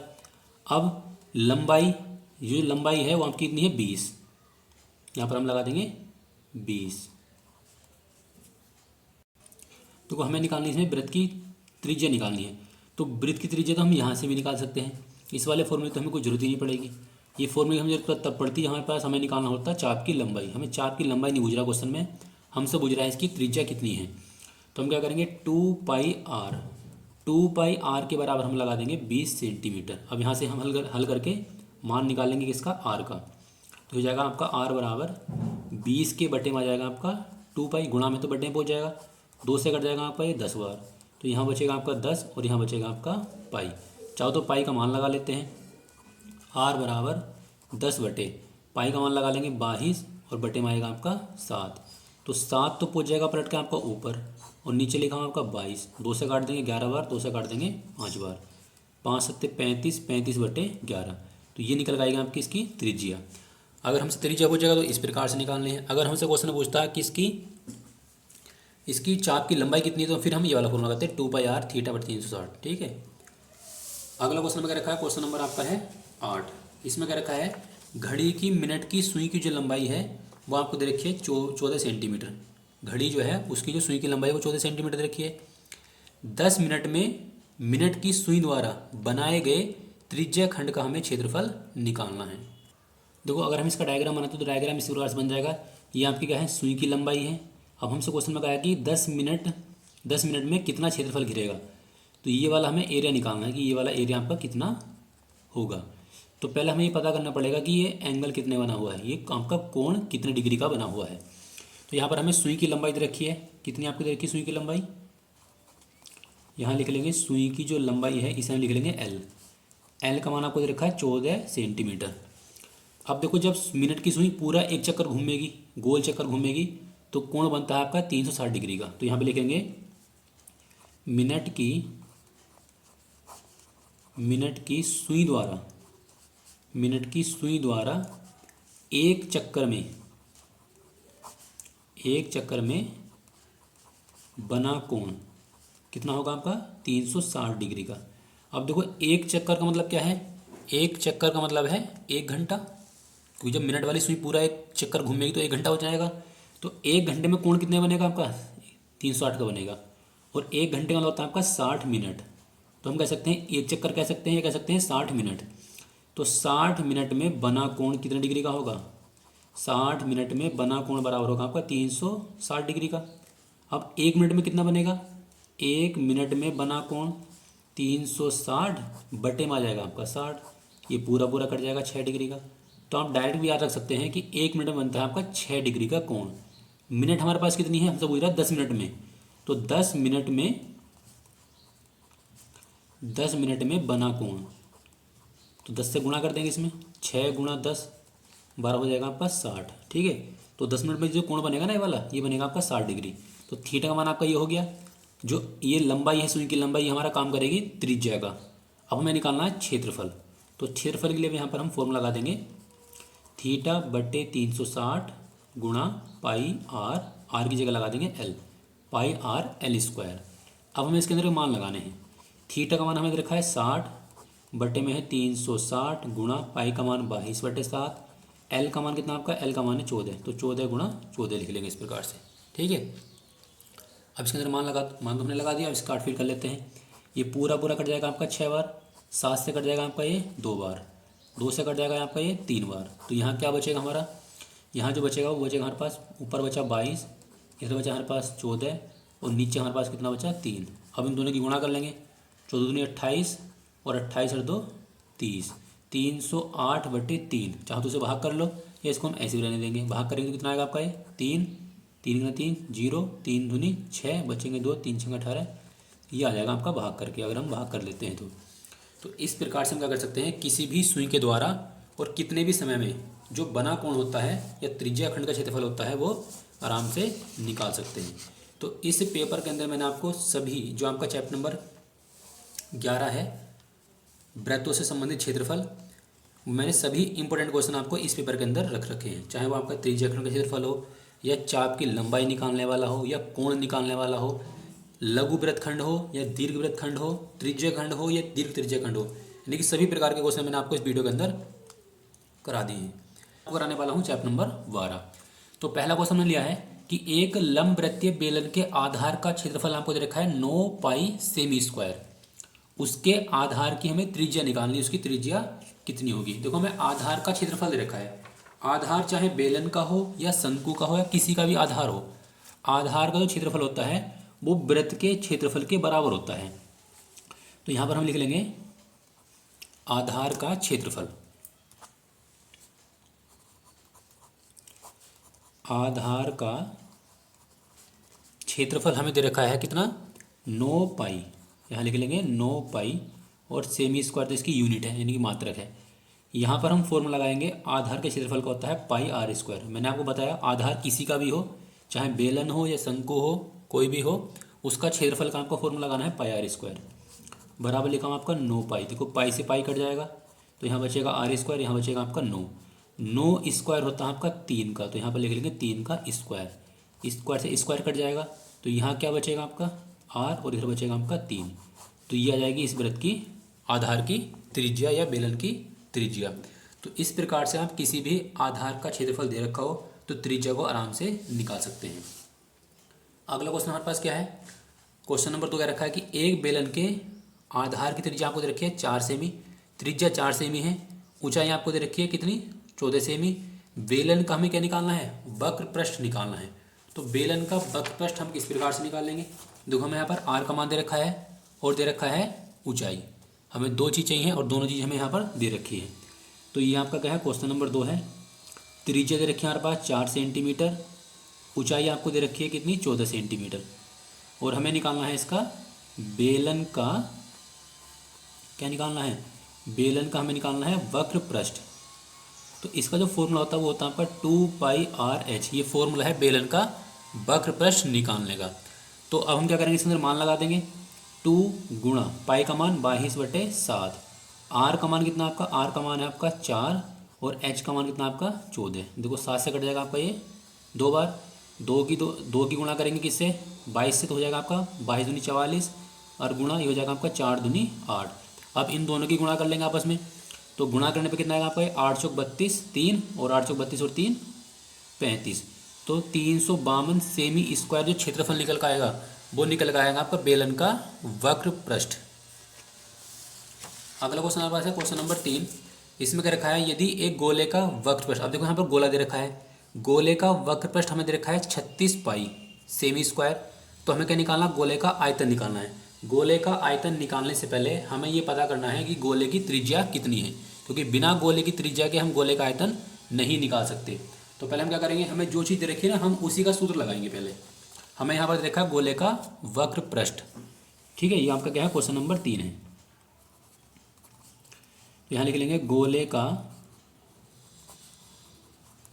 का वक्र पृष्ठ कितना आपका है 36 पाई सेमी स्क्वायर। यहाँ पर फॉर्मूला लगा देंगे, फॉर्मूला इसका है 4 पाई आर स्क्वायर।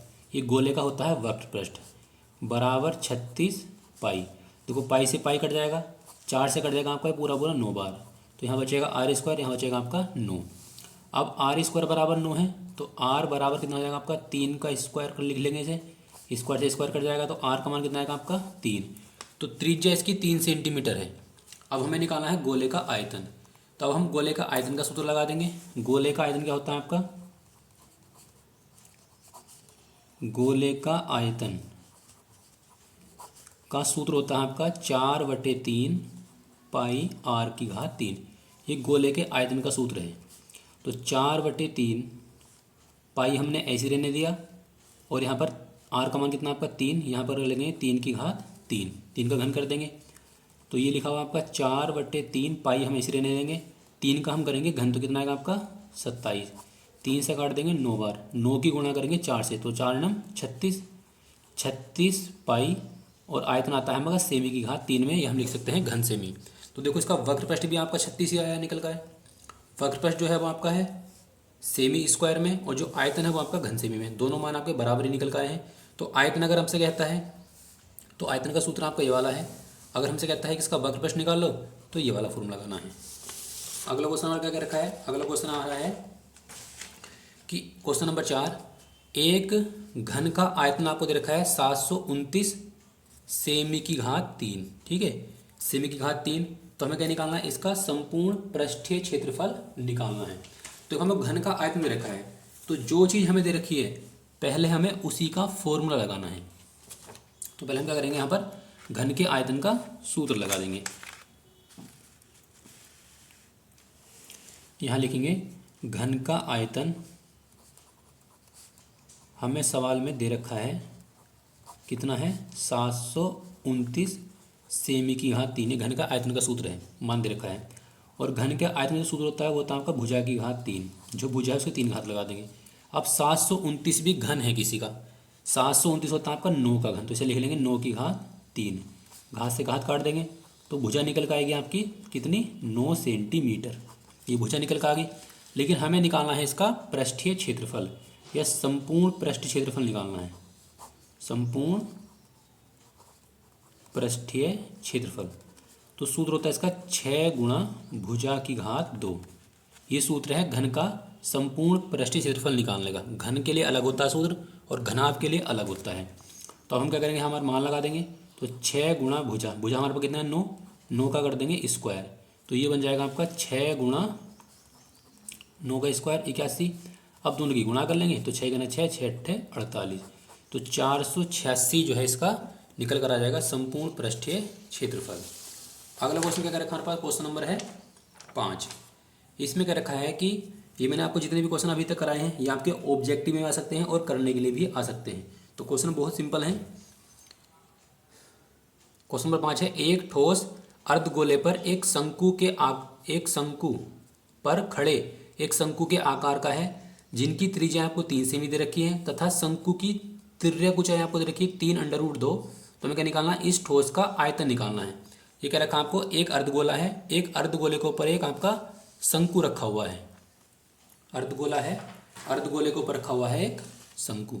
तो इसका चित्र किस प्रकार से बनाएंगे हम, तो इसका चित्र बन जाएगा आपका इस प्रकार से, एक बनाएंगे हम यहाँ पर अर्धगोला, ये आपका अर्धगोला है। इस अर्धगोले के ऊपर हमें रखना है एक शंकु। ये आपका क्या है, एक शंकु है। अर्धगोले पर एक शंकु रखा हुआ है, ठीक है। त्रिज्या इसकी कितनी है, 3 सेमी दे रखी है। तो त्रिज्या जो है वो शंकु की हो या अर्धगोले की हो, बराबर बराबर है, क्योंकि जब इसके ऊपर रखा हुआ है तो त्रिज्या बराबर बराबर होंगी। ये आपका अर्धगोले की त्रिज्या है, ये आपकी जो है वो शंकु की त्रिज्या है, दोनों बराबर हैं। आगे क्या रखा है, शंकु की तिर्यक ऊंचाई। तिर्यक ऊंचाई को हम लिखते हैं एल से, तो एल का मान आपको दे रखा है 3√2, ये दे रखा है। हमें निकालना है इसका आयतन। अगर हमें शंकु का आयतन निकालना है तो हमें शंकु की ऊंचाई पता होनी चाहिए कि ऊंचाई कितनी है। तो पहले हमें इसकी ऊंचाई निकालनी पड़ेगी। तो पहले हम यहाँ पर लिख लेंगे इसकी जो त्रिज्या है शंकु की, आर का मान वो है आपका 3 सेंटीमीटर, ठीक है। और एल बराबर आपको दे रखा है 3√2 सेंटीमीटर। पहले हमें निकालनी पड़ेगी शंकु की ऊंचाई। तो इसकी ऊंचाई निकालने का फॉर्मूला होता है आपका L² बराबर H² प्लस R²। ये फॉर्मूला कौन सा आपका, इस फॉर्मूले से देखो इसमें 3 चीज़ हैं, तिर्यक ऊंचाई, ऊंचाई और आधार की त्रिज्या। अगर हमें 2 मान पता है तो हम तीसरा मान आराम से निकाल लेते हैं। तो हमें 2 मान पता है, L का मान पता है, H का मान हमें निकालना है और R का मान आपका है 3। जब इसका स्क्वायर करेंगे तो कितना आएगा, 3 का स्क्वायर 9, और जब इसका स्क्वायर करेंगे तो रूट हट जाएगा, तो 9 गुणा 3, H² प्लस 3 का स्क्वायर 9, 9 दूनी 18 बराबर H² प्लस हो जाएगा आपका 9। अब 18 की तरफ हम 9 को उठा लाएंगे तो हो जाएगा 18 माइनस 9 बराबर H², ठीक है। तो यहाँ से बचेगा आपका 9 घटाकर, और यहाँ पर आपका H²। 9 को लिख लेंगे 3 का स्क्वायर, ये हो जाएगा आपका H², स्क्वायर से स्क्वायर कट जाएगा, तो H का मान बचेगा आपका 3। हमने H का मान भी निकाल दिया, R का मान भी हमारे पास है। अब हमें निकालना है जो ठोस बना हुआ है, इस ठोस का हमें आयतन निकालना है।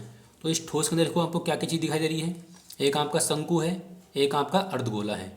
तो शंकु का आयतन प्लस कर देंगे अर्धगोले का आयतन, दोनों को जोड़ देंगे और इस ठोस का पूरा आयतन हमारा निकल जाएगा। तो यहाँ पर हम लिखेंगे ठोस का आयतन, अतः ठोस का आयतन बराबर शंकु का आयतन, शंकु का आयतन प्लस कर देंगे अर्धगोले का आयतन, ठीक है। दोनों का आयतन हमें क्या करना है, जोड़ना है। तो शंकु का आयतन क्या होता है आपका, शंकु का होता है आपका 1/3 पाई R²H। अर्धगोले का कितना होता है, अर्धगोले का होता है आपका 2/3 पाई R⁻3। ये फॉर्मूला आपका है अर्धगोले का, ये फॉर्मूला आपका है शंकु का। अब देखो यहाँ से कुछ कॉमन निकल रहा है, कॉमन आपका क्या निकलेगा यहाँ से, एक तो निकल जाएगा 1/3, एक निकल जाएगा पाई, एक निकल जाएगा R²। तो बचा क्या, यहाँ पर H बचेगा प्लस यहाँ 2 बचेगा और एक यहाँ पर R बचेगा। अब 1/3 हम पाई का मान अभी नहीं लगा रहे, पाई को हम देखेंगे बाद में, तो पाई हमने ऐसे लिख लिया। लेकिन R का मान हमारे पास है, आधार की त्रिज्या वो कितनी है, 3 है, तो यहाँ पर कर देंगे 3 का स्क्वायर। ब्रैकेट के अंदर H का मान आपका 3 निकल का आया है, प्लस 2 गुणा R। R का मान कितना आपका, R का मान आपका है 3, तो यहाँ 3 लगा देंगे। 1/3 गुणा पाई, 3 का स्क्वायर 9 गुणा, देखो 3 दूनी 6 और 6 में जोड़ेंगे 3, तो कितना आएगा आपका 9 आएगा। तो ये वाला पद से हो जाएगा कैंसिल, तो यहाँ आएगा आपका 3, 3 की गुणा करेंगे 9 से, कितना आएगा आपका 27, और पाई हमारे पास पहले से ही है, तो 27 सेमी की घात 3, ठीक है। जो आयतन है वो सेमी की घात 3 में लिखते हैं या लिखते हैं घन सेमी में। तो ये जो हमारा निकल कर आएगा, इस पूरे ठोस का आयतन निकल कर आ जाएगा। आकृति के अंदर देखो हमें पता कैसे चलेगा हमें किस किस का निकालना, किसका नहीं निकालना। देखो हमने चित्र बना लिया, इस चित्र में हमारे पास एक तो शंकु है, एक अर्धगोला है। अगर यहाँ पर बेलन होता, अर्धगोला होता, तो हम इसी प्रकार से कर लेते हैं। तो जो भी ठोस बनाने में आकृतियाँ यूज की गई हैं उन्हीं का आयतन निकाल कर हमें जोड़ना पड़ता है, ठीक है। अगर हमें हमसे पूछता है कुल आयतन कितना है, तो अगला क्वेश्चन क्या रखा है, क्वेश्चन नंबर आपका है 6। इसने रखा है 10 सेमी भुजा वाले 2 घनों के संलग्न फलों को जोड़कर एक घनाभ बना दिया। तो उस घनाभ का हमें निकालना है पृष्ठीय क्षेत्रफल। काफ़ी इंपॉर्टेंट क्वेश्चन है आपका एग्जाम में आने के लिए। तो इसने रखा है 10 सेमी भुजा है, 10 सेमी भुजा का जो एक घन है उसको जोड़कर उसके जो फलक हैं, पृष्ठ हैं, उनको जोड़कर बना दिया एक घनाभ, और उस घनाभ का हमें निकालना है पृष्ठीय क्षेत्रफल कितना होगा। तो देखो इसका हम पहले डायग्राम बना लेते हैं। डायग्राम हम किस प्रकार से बनाएंगे, तो देखो एक आपका घन है, ये आपका क्या है, एक घन है, एक घन आपका ये वाला है। इसकी जो भुजा है वो कितनी आपकी 10 सेमी, यानी इस सारी भुजा आपकी 10 10 है। इसी के पास में एक घन और रखा हुआ है, ठीक है, इस तरह से। अब इन दोनों घनों को मिलाकर इन्होंने बना दिया एक घनाभ। ये भी आपकी 10 है, सब आपकी क्या है 10 10 है। लंबाई 10, चौड़ाई 10, ऊंचाई 10, सब 10 10 है। अब इनको मिला के इन्होंने क्या बना दिया, एक घनाभ बना दिया। जब घनाभ बनाया तो जहाँ हम इसको ऐसे भी यूज़ कर सकते हैं, मैं आपको यहाँ पर बड़ा डायग्राम बना के दिखा रहा हूँ। तो हमने जब एक घनाभ बनाया है तो उस घनाभ में हमें क्या क्या चीज़ परिवर्तित होगी और क्या चीज़ परिवर्तित नहीं होगी, ये देखना है। जब हमारे पास सारे मान निकल जाएंगे उसके बाद हम क्वेश्चन को सोल्व कर लेंगे।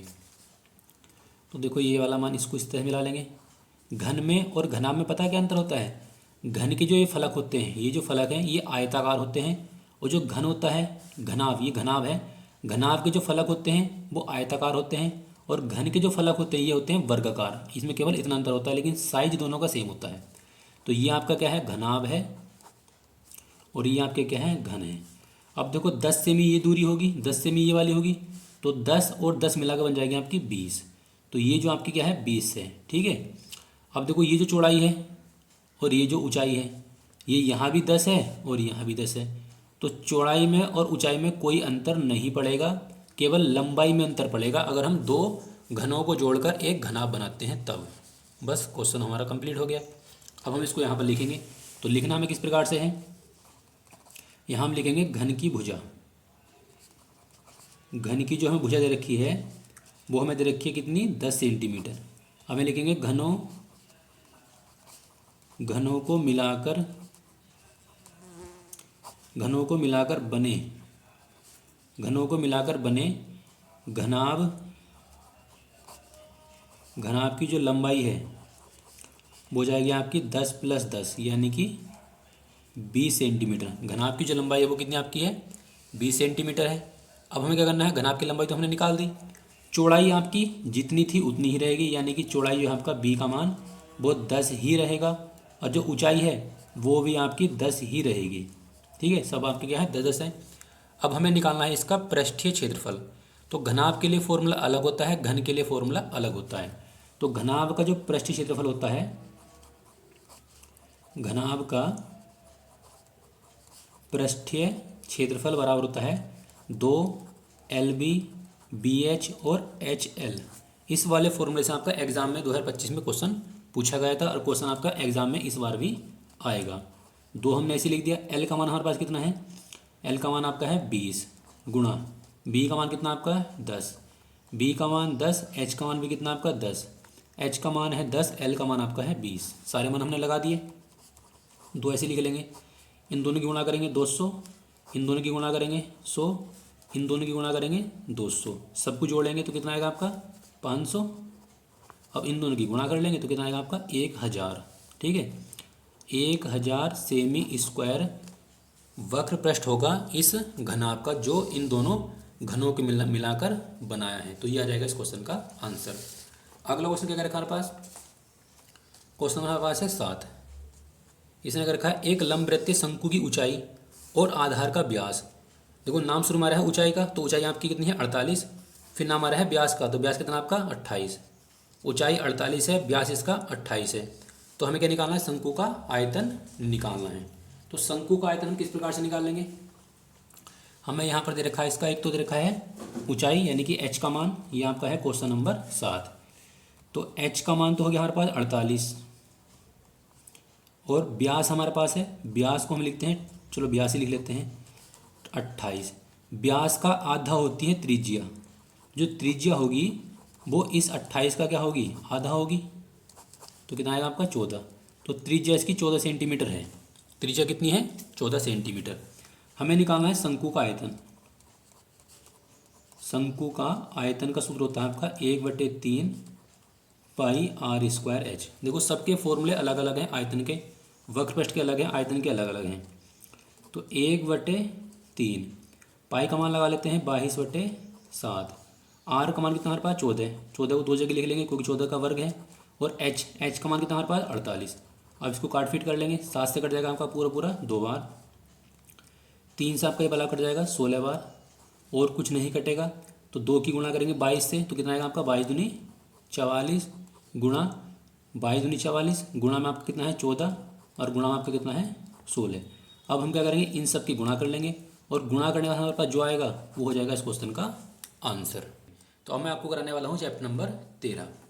तो पहला क्वेश्चन मैंने लिया है कि 1 से लगा के 9 तक की प्राकृतिक संख्याओं का हमें क्या निकालना है, माध्य।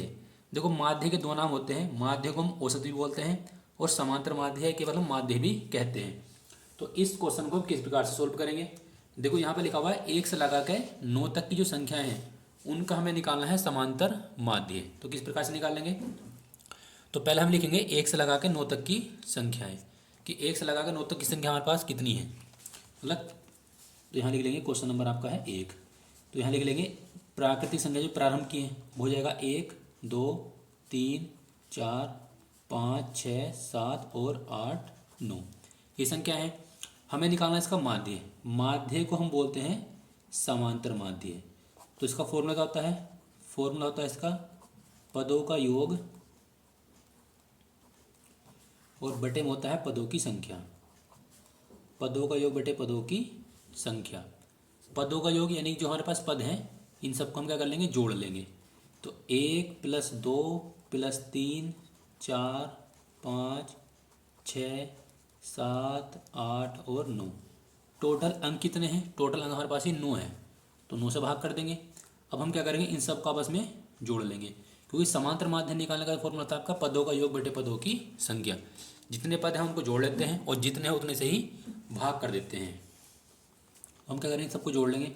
तो इनको जोड़ने पर हमारा भाग आता है 45, 45 बटे 9। 9 से आपका पूरा पूरा कट जाएगा कितनी बार, 5 बार। तो इनका जो समांतर माध्य निकल का आएगा ये हम कह सकते हैं इसको औसत। 1 से लगा कर 9 तक की जो प्राकृतिक संख्याएं हैं उनका जो औसत हो या समांतर माध्य हो वो आपका आता है 5। अगला क्वेश्चन क्या रखा है, क्वेश्चन नंबर आपका है 2। इसमें क्या रखा है कि 8 संख्याओं का समांतर माध्य आपको दे रखा है 12। जो 8 संख्याएं हैं उनका समांतर माध्य में 12 दे रखा है। नवी जो संख्या है वो क्या है अपनी, अपठनीय। नवी संख्या है अपठनीय, यानी कि पता नहीं, वो ज्ञात नहीं है।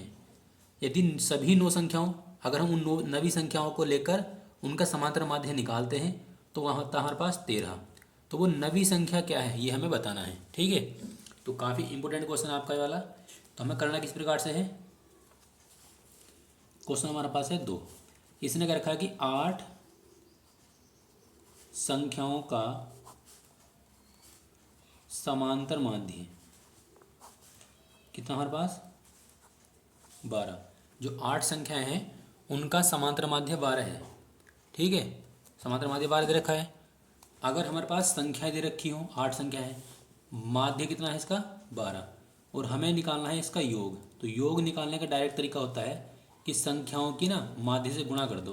तो 12 × 8 = 96, ये क्या आएगा आपका, इनका योग निकल कर आ जाएगा। आपको समझ कर रखा कि नवी संख्या, जो नवी संख्या वो अपठनीय है वो हमें निकालना है, लेकिन 9 संख्याओं का समांतर माध्य हमें पता है कि 13 है। तो यहाँ लिख लेंगे 9 संख्याओं का समांतर माध्य। 9 संख्याओं का समांतर माध्य कितना है, 13, ठीक है। 8 का हमें दे रखा था 12, 9 का हमें दे रखा है 13। अब देखो यहाँ पर 9 संख्या है, इनका माध्य हमें दे रखा है कितना, 13। तो इनका भी हम क्या निकाल लेंगे, योग निकाल लेंगे। तो इनका योग निकालने का तरीका 13 की 9 से गुणा कर लेंगे, 13 × 9 = 117। इनका योग हमारे पास ये निकल कर आ जाएगा। अब हमें निकालनी है नवी संख्या क्या है। तो यहाँ लिख लेंगे नवी जो संख्या होगी ना वो इस वाले योग में से ये वाला योग घटा दो, यानी कि 9 संख्याओं के योग में से 8 संख्याओं वाला योग घटा दो। तो घटाकर हमें जो प्राप्त होगा वही हमारा क्या होगा, नवी संख्या होगी, ठीक है। तो 7 में से घटाएंगे 6 तो बचेगा आपका 1, और 11 में से घटाएंगे 9 तो बचेगा आपका 2। तो वो जो नवी संख्या है ना वो आपकी क्या है, 2 है। तो अगर आपका एग्जाम में इस तरह का क्वेश्चन आता है, अब वो चाहे अब जहाँ पर हमारे रखा है 8 संख्याएँ, 8 संख्या जहाँ आपके 10 संख्याएँ हों, 20 संख्याएँ हों, और हमसे अपठनीय संख्या पूछता है, तो आपको इसी प्रकार से एग्जाम में क्वेश्चन सोल्व करना है। अगला क्वेश्चन है क्वेश्चन नंबर 3। क्वेश्चन नंबर 3 में क्या रखा है कि कुछ प्रेक्षण हैं, कुछ आपको प्रेक्षण दे रखे हैं, उनका माध्य आपको दे रखा है 15, माध्य का हमें दे रखी है 24। तो हमें क्या निकालना है, उसका बहुलक निकालना है, ठीक है। क्वेश्चन काफ़ी इंपॉर्टेंट है और हर बार एग्जाम में आपका इस वाले क्वेश्चन का, यानी कि जो इस टाइप का क्वेश्चन है वो आपका एग्जाम में बनता है। तो क्वेश्चन हमारे पास क्या है 3। इसमें हमें दे रखा है माध्य, हमें माध्य दे रखा है और माध्य का दे रखी है बहुलक हमें निकालना है। तो इसके लिए हम क्या करेंगे, इसके लिए आपका ये फॉर्मूला है, फॉर्मूला आपको ध्यान रखना है। फॉर्मूला क्या होता है आपका, फॉर्मूला होता है बहुलक बराबर होता है 3 गुणा माध्य का। ठीक है, बहुलक बराबर होता है 3 गुणा माध्य का माइनस 2 गुणा माध्य। ये फॉर्मूला है, ये फॉर्मूला आपको ध्यान रखना है। बहुलक हमें निकालना है 3 गुणा माध्य का कितनी आपकी 24, तो यहाँ रख देंगे 24 माइनस 2 गुणा माध्य कितना है इसका, माध्य इसका है 15। 24 की गुणा 3 से करेंगे तो 24 थी 72 माइनस 15 दूनी 30। अब इसे हमसे घटा लेंगे तो घटाकर कितना है आपका 42। तो जो 42 निकल कर आया है ये इसका क्या है आपका बहुलक है। अब आपको एक बात ध्यान रखनी है, इस फॉर्मूले के अंदर आपकी 3 चीज़ हैं, एक बहुलक है, एक माध्य का है और एक माध्य है। इनमें से हमें 2 चीज़ देता है और एक चीज़ पूछता है एग्जाम में। अगर वो हमें इन दोनों का मान देगा तो बहुलक पूछेगा, बहुलक और माध्य का देगा तो माध्य पूछेगा। कुल मिलाकर आपको 3 चीज़ हैं, इन 3 में से आपको 2 देगा और एक मान हमसे पूछता है। और क्वेश्चन आपका एग्जाम में हर बार इस टाइप का बनता है। अगला क्वेश्चन हमारे पास क्या है, क्वेश्चन नंबर हमारे पास है 4। इसमें क्या कह रखा है हमें कि यदि 5, 10, 15, R, 20, 35 और 40 का समांतर माध्य हमें दे रखा है 21, यानी इन सब का जो समांतर माध्य है ना वो 21 है, तो हमें R का मान निकालना है। अब जहाँ हमारे पास R दे रखा है उस R की जगह एग्जाम में ABCD XYZ हमें कोई भी संख्या हो सकती है, लेकिन करने का जो तरीका रहता है वो सेम ही रहता है। तो हमें करना क्या है, हमें आंकड़े दे रखे हैं, इन आंकड़ों को क्या करना है, हमें जोड़ना है। तो इसके लिए आपको फॉर्मूला लगाना है, समांतर माध्य बराबर होता है आपका पदों का योग बटे पदों की संख्या, जो मैंने आपको अभी कराया था पहला वाला क्वेश्चन। तो ये है आपका क्वेश्चन नंबर 4। तो फॉर्मूला हमें क्या लगाना है, माध्य बराबर होता है पदों का योग बटे पदों की संख्या। तो पदों का योग, जो पद दे रखे इनको सबको जोड़ लेंगे। तो 5 + 10 + 15 प्लस में R है प्लस 20 है प्लस 35 है और प्लस आपका क्या है 40। ठीक है, 5, 10, 15, 20, 35 और 40। अब ये टोटल कितने हैं, 1, 2, 3, 4, 5, 6, 7, ये टोटल 7 पद हैं, तो यहाँ हम रख देंगे 7। माध्य क्या रखा है कि 21 है। ठीक है, तो 21 को हम यहाँ लिख देंगे। अब इसकी तरफ गुणा कर देंगे, क्रॉस मल्टीप्लाई, 21 सत्ते 147। अब जो हमारे पास संख्या दे रखी है इन सबको हम जोड़ लेंगे। तो देखो इनको जोड़ के देखते हैं कितना आता है हमारे पास जोड़ के। तो जोड़ के हमारे कितना आएगा, देखो 15, 15, 30, 50, 50 और 40 इतना होते हैं आपके 90, टोटल आएगा हमारे पास 125, 125 प्लस R। हमने इन सबको जोड़ लिया तो इस प्रकार से आ जाएगा। अब इसको उठाकर माइनस में ले जाएंगे तो हो जाएगा आपका R बराबर 147 में से घटा देंगे 125, तो कितना बचेगा आपका, ये यहाँ बचेगा 2 और यहाँ बचेगा आपका 2। तो R का जो मान है वो कितना आपका है 22। ठीक है, R का जो मान है वो कितना आपका 22। अब जहाँ पर आपका R लिखा हुआ है इस R की जगह एग्जाम में कोई भी संख्या हो सकती है, आपको उस क्वेश्चन को इसी प्रकार से सोल्व करना है। तो ये कुछ क्वेश्चन मैंने आपको कराए माध्य वाले। ठीक है, अब मैं आपको कराता हूँ माध्य, जिसे बोलते हैं माध्य का वाले क्वेश्चन आपके कौन कौन से एग्जाम में बन सकते हैं। क्वेश्चन नंबर 5 में क्या रखा है कि निम्न आंकड़ों का माध्यक को ही हम माध्य का बोलते हैं। ठीक है, नाम अलग अलग है लेकिन दोनों का मतलब एक ही है। ये आपको आंकड़े दे रखे हैं, इनका हमें क्या निकालना है, माध्य का यानी कि माध्यक निकालना है। तो इसको हम किस प्रकार से सोल्व करेंगे। सबसे पहले हमें जो आंकड़े दे रखे हैं इन आंकड़ों को या तो आप लिखेंगे उसमें आरोही क्रम में या आप लिखेंगे ना अवरोही क्रम में, किसी भी एक क्रम में इनको हमें चेंज करना पड़ेगा। तो ये आपका क्या है, क्वेश्चन नंबर 5 है। ठीक है, तो यहाँ पर हम लिख लेंगे जो आंकड़े हैं ना आरोही क्रम में लिख रहे हैं, आरोही क्रम में। जब आरोही क्रम में लिखते हैं तो आरोही क्रम को बोलते हैं बढ़ता क्रम। बढ़ता मतलब पहले लिखेंगे सबसे छोटी संख्या, तो सबसे छोटी संख्या कौन सी है 18, तो पहले हम 18 लिखेंगे। 18 से बड़ी आपकी है 22, तो फिर यहाँ पर हम 22 लिख देंगे। 22 के बाद आपका क्या है 18, 22, फिर आएगा आपका 24, 25, 24 और 25 आ जाएगा। 25 के बाद आपका क्या आएगा 29, 25 के बाद आएगा आपका 27, 27 के बाद आएगा आपका 29, ठीक है। फिर आपका 30, 30 के बाद आपका क्या है, 30 के बाद आपका आएगा 35, वो 33, 33 के बाद आएगा आपका 35, ठीक है। और 35 के बाद आपका जाएगा 35 के बाद आपका आएगा 42, ठीक है। तो ये हमने जो संख्या लिखी है 1 2 3 4 5 6 7 8 9 10, 1 2 3 4 5 6 7 8 9 10, टोटल हमारे पास कितनी संख्या है 10 संख्या है। तो जब भी आप इन आंकड़ों वाला सवाल करें माध्यिका वाला, तो आपको क्या करना है, इन संख्याओं को या तो लिखना है समांतर वो आरोही क्रम में, या लिखना आपको अवरोही क्रम में, किसी भी एक क्रम में चेंज करना पड़ेगा। अभी टोटल संख्या हमारे पास कितनी है 10 है, तो ये जो n का मान है वो आपका कितना है 10, और 10 होता है आपका सम संख्या, यानी 10 जो है वो क्या है आपका सम संख्या है। अगर आपको सम संख्या दे रखी है तो हमें सम वाला फॉर्मूला लगाना है, और विषम है तो विषम वाला लगाना है, क्योंकि माध्यिका निकालने के आपके दो फॉर्मूले हैं, दोनों ही फॉर्मूले में आपको मैं क्वेश्चन कराऊंगा, सम वाला भी और विषम वाला भी। तो यहाँ पर हम क्या करेंगे, यहाँ लिखेंगे माध्यिका को हम लिखते हैं ME यानी कि मीडियन। फॉर्मूला होता है इसका 1/2, अगर सम है तो 1/2, और यहाँ लिखते हैं n/2 वे पद का मान, और प्लस यहाँ लिखते हैं n/2 + 1 वे पद का मान, ठीक है। ये आपका क्या है फॉर्मूला है सम के लिए। अब 1/2 n का मान कितना आपका 10, तो यहाँ लिख देंगे 10, 10/2 वे पद का मान प्लस 10/2 + 1 वे पद का मान, ये फॉर्मूला है। उसे काटेंगे 5 बार, 2 से काटेंगे 5 बार, ठीक है, 5 बार कट जाएगा। अब यहाँ पर क्या बचेगा हमारे पास, यहाँ बचेगा आपका 1/2, यहाँ लिख लेंगे 5वें पद का मान, और प्लस 5 और 1 6, यानी कि 6वें पद का मान, इस प्रकार से लिख लेंगे। अब 1/2 5वां पद आपका क्या है, जो 5वां पद है आपका 1 2 3 4 5, 5वां पद तो आपका ये है, और 6ठा पद आपका ये वाला है। तो 27 और 29 को जोड़ लेंगे, तो 1/2 यह आएगा आपका 9 7 16, और 4 और 1 5, 2 से काट देंगे तो आएगा आपका 28। तो इसकी जो माध्यिका है ना वो आपकी है 28।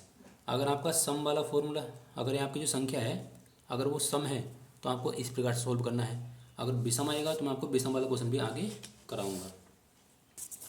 अगला क्वेश्चन देखो, क्वेश्चन नंबर 6, काफ़ी इंपॉर्टेंट क्वेश्चन है तो आने वाले एग्जाम के लिए। इसने क्या रखा कि अवरोही क्रम में व्यवस्थित संख्याओं 48 44 41 36, ये जो आपकी संख्या दे रखी है ना वो सब अवरोही क्रम में क्या रखी। देखो यहाँ पर अलग पहले क्या रखा कि अवरोही क्रम में है, या तो ये आरोही क्रम में हो या अवरोही क्रम में, तो हमें अवरोही क्रम में दे रखी पहले से ही। माध्यिका दे रखी इसकी 25, तो हमें x का मान निकालना है। तो पहले हमें देखना जो संख्या में दे रखी है ये कितनी है, 1 2 3 4 5 6 7 8 9 और 10, ये कुल मिलाकर आपकी 10 संख्या हैं। जब 10 संख्या है तो यहाँ पर लगेगा सम वाला फॉर्मूला, जैसे मैंने आपको अभी बताया है। अगर सम संख्या होंगी तो हम सम वाला फॉर्मूला लगाएंगे, अगर ये विषम संख्या होंगी तो हम यहाँ पर विषम वाला फॉर्मूला लगा देंगे। तो आरोही क्रम में पहले से दे रखी है, तो आरोही क्रम में तो हमें लिखने की कोई ज़रूरत है नहीं, ठीक है।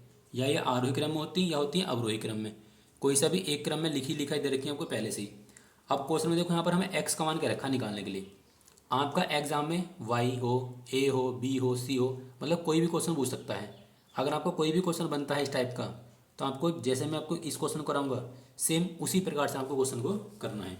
बस आपकी जो संख्या है वो हो सकती है चेंज, वरना क्वेश्चन आपको सेम यही मिलेगा।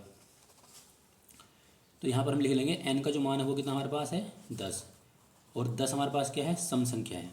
तो यहाँ पर सम वाला फॉर्मूला लगेगा ME बराबर 1/2 n/2 बे पद का मान, और प्लस में होता है आपका n/2 और +1 वे पद का मान, ये होता है फॉर्मूला। अब 1/2 यहाँ पर लगा देंगे n का मान 10, 10/2 वे पद का मान, और प्लस 10/2 + 1 वे पद का मान, ठीक है।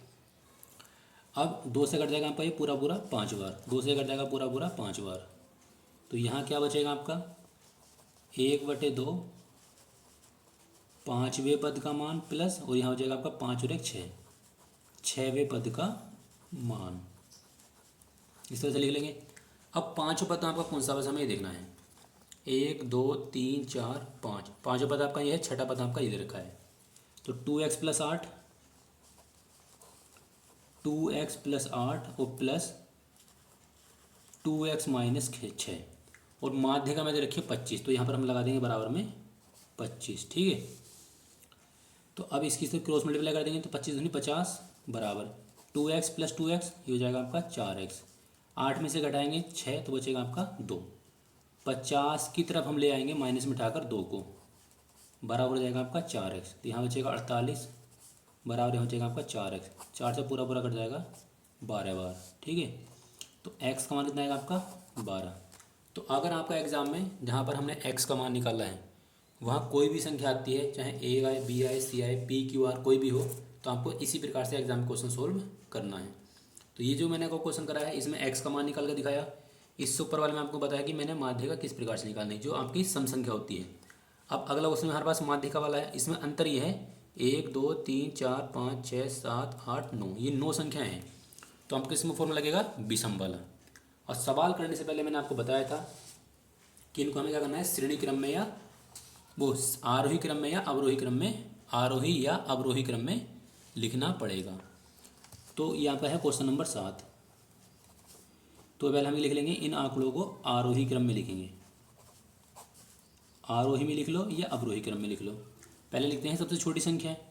तो देखो 3 हमारा इसमें 2 बार आया है, तो हम 3 को 2 बार ही लिखेंगे, यानी कि हम एक बार लिखेंगे 3 3 के बाद लिखा जाएगा आपका 4, 5 इसमें नहीं है, इसमें 6 है, 6 लिखेंगे, 7 है, 8 है, 9 है और आपका 10 है, ठीक है। 1 2 3 4 5 6 7 8, एक संख्या आपकी छूट गई है, कौन सी छुटी है, यहाँ पर हमारा जो है 5 छूट गया है, हमारा देखो 5 भी दे रखा है। तो ये कुल मिलाकर आपकी 9 संख्या है। और 9 क्या होता है आपका, 9 होता है आपका विषम, ठीक है। ये आपका क्या है, विषम है। तो यहाँ पर विषम वाला फॉर्मूला लगेगा। तो विषम वाला फॉर्मूला होता है आपका ME बराबर, यानी कि माध्य का बराबर होता है आपका n+1/2 वे पद का मान। ये आपका फॉर्मूला होता है विषम के लिए। अब n का मान हमारे पास कितना है, 9, 9 + 1/2 वे पद का मान। तो 9 रे कितना हो जाएगा आपका 10 हो जाएगा, 10/2, 2 से काट देंगे 5। तो 5वें पद का मान कौन सा है ये बस बताना हमें, 5वें पद का मान। तो 5वां पद कौन सा इनमें से, 1 2 3 4 5, यानी कि जो 6 है वो 5वां पद है, और यही क्या आएगी इसकी माध्य का। तो जो विषम वाला क्वेश्चन होता है वो बहुत काफ़ी इजी होता है, छोटा होता है, लेकिन जो हमारे पास सम वाला होता है वो थोड़ा सा बड़ा होता है, उसका फॉर्मूला थोड़ा लंबा होता है। तो मैंने क्वेश्चन आपको दोनों प्रकार करा दिए हैं, सम वाला भी और विषम वाला भी। अब अगर आपका एग्जाम में कोई भी क्वेश्चन बन सकता है, सम बने या विषम बने, तो आपको इस प्रकार से क्वेश्चन सोल्व करना है। अगला क्वेश्चन हमारे पास क्या है, क्वेश्चन हमारे पास है 8। अब ये हमारे पास है क्वेश्चन बहुलक वाले। निम्न का बहुलक ज्ञात कीजिए। देखो बहुलक किसे कहते हैं, वह संख्या जिसकी बारंबारता सबसे अधिक होती है उसे हम बहुलक बोलते हैं। अब इसमें देख सकते हैं इनमें कौन सी संख्या आपकी ज़्यादा बार रिपीट हुई है, कौन सी संख्या 12 बार रिपीट हुई है। तो देखो यहाँ पर 5 5 और 5 और 5, 5 आपका क्या बार आया है, 4 बार आया है। तो बहुलक क्या होगा इसका, 4 5 हो जाएगा। जो संख्या जितनी बार रिपीट हो रही है ना, अधिकतम जो रिपीट हो रही है उसी हम उसका क्या कहते हैं, बहुलक बोलते हैं। तो बहुलक कितना आएगा इसका, 5। तो ये इस क्वेश्चन का आंसर है, ठीक है। हमारे पास क्वेश्चन ये पूछता है विकल्प में कि बहुलक वर्ग ज्ञात कीजिए, कि बहुलक वर्ग हम किस प्रकार से निकालते हैं। तो बहुलक वर्ग भी आप 1 सेकंड के अंदर निकालना सीख जाएंगे, चुटकियों में। बहुलक वर्ग हम कैसे निकालते हैं, देखो ये आपके क्या है, वर्ग अंतराल है। यहाँ पर आपका हमने लिखा है पद, यहाँ पर हो सकता है आपका वर्ग अंतराल। तो वर्ग अंतराल हो या पद हो, आपको घबराना नहीं है। तो हमें दे रखा है यहाँ पर अंतराल दे रखा है, यहाँ पर आपको दे रखी है बारंबारता, मतलब कि कौन सा पद कितनी बार रिपीट हुआ है। बारंबारता मतलब होता है कि कौन सा पद कितनी बार रिपीट हुआ है। तो देखो ये आपका क्या है, 1 बार आया, ये आपका 12 बार आया, ये 3 बार आया, ये 6 बार आया, ये आपका 2 बार आया, ये आपका 4 बार आया। तो कौन सा पद आपका बार बार रिपीट हुआ है, कौन सा अंतराल बार बार रिपीट हुआ है, 21 से 28। जो 21 से 28 का अंतराल है वो आपका 6 बार जो है रिपीट हुआ है।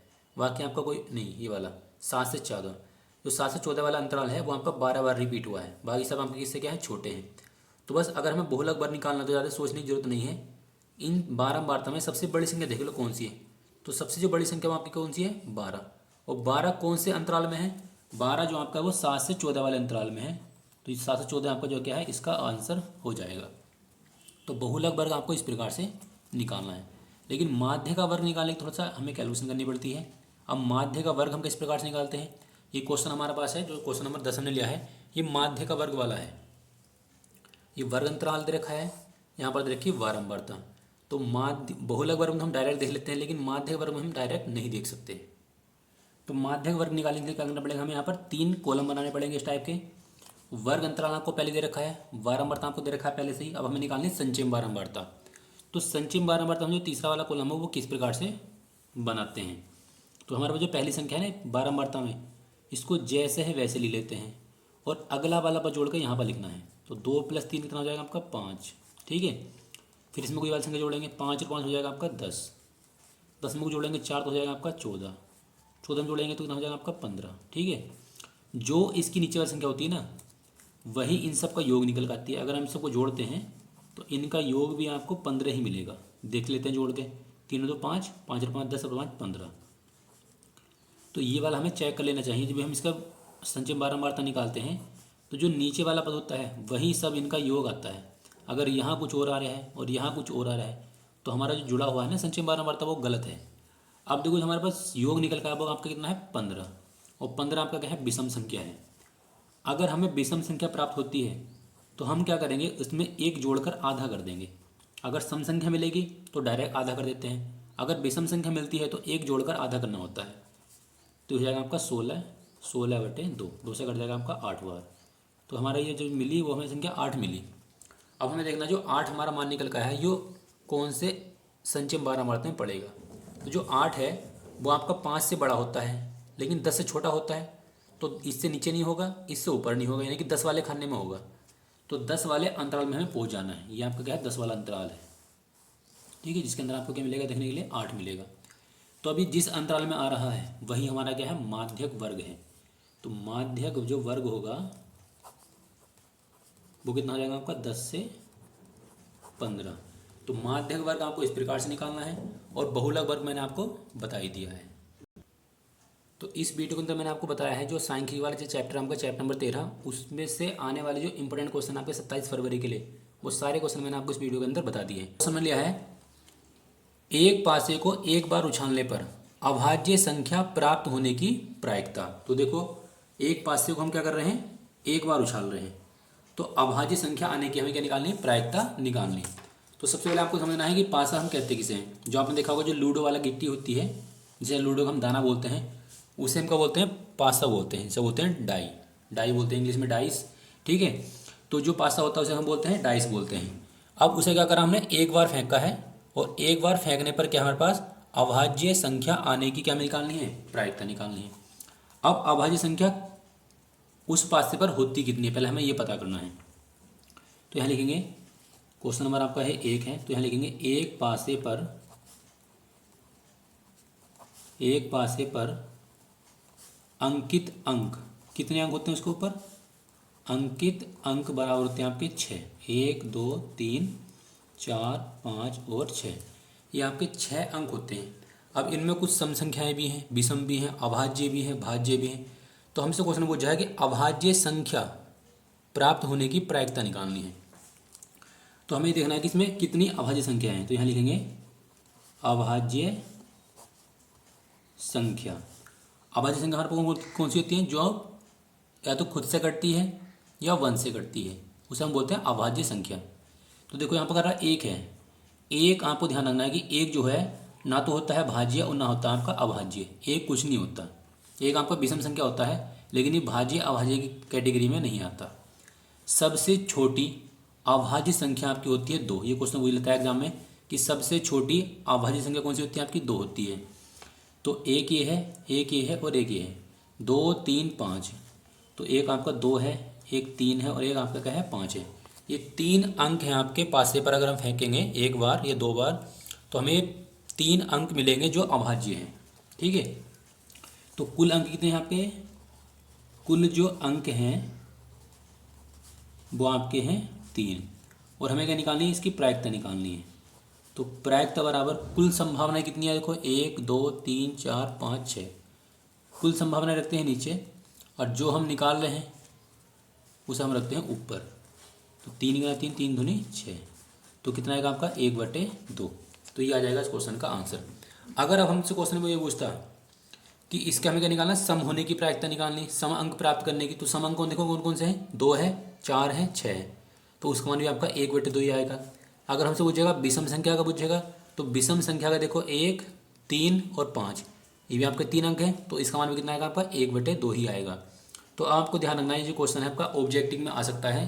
क्वेश्चन पूछता है कि एक पासे पर अभाज्य संख्या प्राप्त करने की प्रायिकता, वो भी आपकी 1/2 होगी, सम संख्या प्राप्त करने की प्रायिकता वो भी आपकी 1/2 होगी, और विषम संख्या प्राप्त करने की प्रायिकता वो भी आपकी कितनी होगी, 1/2 ही होगी। तो आपके एक क्वेश्चन से मैंने 3 क्वेश्चन करा दिए हैं। ये आपके आने वाले एग्जाम के लिए काफ़ी इंपॉर्टेंट है। अब हम देखते हैं हमारे पास क्वेश्चन नंबर हमारे पास है 2।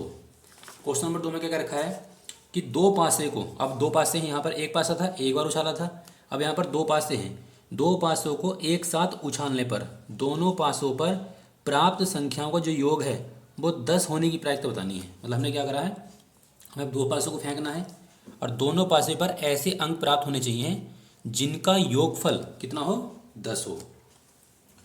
तो पहले आपको ध्यान रखना है कि हम अगर एक पासे को एक बार फेंकते हैं तो उसका समष्टि स्पेस कितना होता है, जैसे होते हैं सैंपल स्पेस। सैंपल स्पेस कितने बनते हैं, 2 पासों को फेंकने पर कितने सैंपल स्पेस बनते हैं, और 3 बार फेंकने पर कितने सैंपल स्पेस बनते हैं। तो देखो अगर हम एक पासे को एक बार फेंकते हैं, अगर हम एक पासे को एक बार फेंकते हैं, एक बार फेंकेंगे तो देखो पासे पर अंक कितने होते हैं। अगर हम यहाँ लिखेंगे पासे को एक बार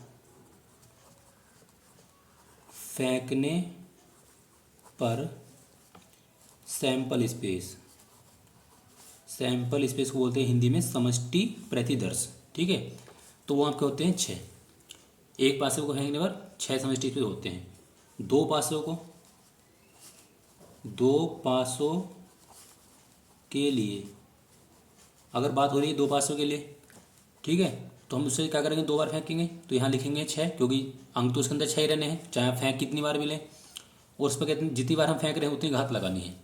तो 6 का हो जाएगा आपका 36। तो कुल जो सैंपल स्पेस बनेंगे ना वो 36 बनेंगे। अगर मैं आपको बना के दिखाऊँ तो बहुत बड़ा क्वेश्चन हो जाएगा, तो आप डायरेक्ट इस प्रकार से समझ सकते हैं। 3, अगर आपका 3 आ गया, 3 पासों के लिए देखो यहाँ 6 की घात 3 लग जाएगा, तो आएगा आपका 216, ठीक है। तो इस प्रकार से आप डायरेक्ट भी क्वेश्चन को याद कर सकते हैं। अब क्वेश्चन में कहा गया है कि हमें क्या करना है, 2 पासों को एक साथ उछालना है या फेंकना है जिन पर जो अंक आए उनका योग आपके कितना होना चाहिए, 10 होना चाहिए। तो टोटल सैंपल स्पेस कितना हमारे पास, टोटल सैंपल स्पेस हमारे पास है 36। अब 10 कैसे कैसे आ सकता है, बस हमें ये सोचना है। अगर मान लो हमने पहले पासे को फेंका, उस पर हमने मान लिया कि 4 आ गया होगा, दूसरे को फेंका उस पर आ गया होगा 6, देखो 6 4 10 हो गया। अब मान लो हमने पहले पासे को फेंका तो 6 आ गया होगा, दूसरे वाले पर 4 आ गया होगा, पलट भी सकता है। देखो टोटल 10 है हमारे पास, और पहले पासे पर 5, दूसरे पर कितना होगा 5। और बन सकती संभावनाएं, और संभावनाएं नहीं बनने की, क्योंकि पासे में केवल 6 अंक होते हैं, और 6 4 10 या 5 और 5 10, केवल हमारे पास 3 संभावनाएं बनेंगी ऐसी कि जिनका योग आपका कितना होगा, 10 होगा। तो जो संभावना है वो कितनी आपकी कितनी है, 3, यहाँ 3 लिख देंगे। अब हमें क्या निकालनी, इसकी प्रायिकता निकालनी है। तो प्रायिकता के लिए कुल संभावना कितनी है, 36, वो हम रखेंगे नीचे, और बटा बड़े ऊपर लगा देंगे हम 3 से कट जाएगा आपका पूरा पूरा 12 बार, तो 1/12 जाएगा इस क्वेश्चन का आंसर। काफ़ी सिंपल क्वेश्चन था और बहुत ही अच्छा क्वेश्चन आपके आने वाले एग्जाम के लिए 27 फरवरी के लिए। अगला क्वेश्चन हमारे पास है क्वेश्चन नंबर 3। इसमें हमने लिया है कि एक थैले में 3 लाल गेंद हैं और 2 नीली गेंद हैं। थैले से एक गेंद निकाली जाती है, उसकी नीला होने की प्रायिकता निकालनी है, ठीक है। अब देखो हमारे पास जो थैला है उसके अंदर लाल गेंद कितनी है, 3, और नीली गेंद कितनी है हमारे पास, 2। तो यहाँ पर हम लिख लेंगे इनकी गेंदों की संख्या। यहाँ पर हम लिख लेंगे इन्हें, क्वेश्चन नंबर हमारे पास है 3, तो यहाँ लिख लेंगे लाल गेंदों की संख्या बराबर कितनी है आपकी, 3। नीली गेंद कितनी है, नीली गेंदों की संख्या हमारे पास दे रखी है 2। कुल संख्या कितनी होगी, कुल दोनों को जोड़ लेंगे, या कुल गेंद कितनी होंगी, कुल गेंद हो जाएंगे आपकी 3 + 2 यानी कि 5। कुल गेंद 5 है। अब हमें क्या करना है, हमें क्या निकालनी है, नीला गेंद होने की प्रायिकता निकालनी है। अब यहाँ लिखेंगे नीली गेंद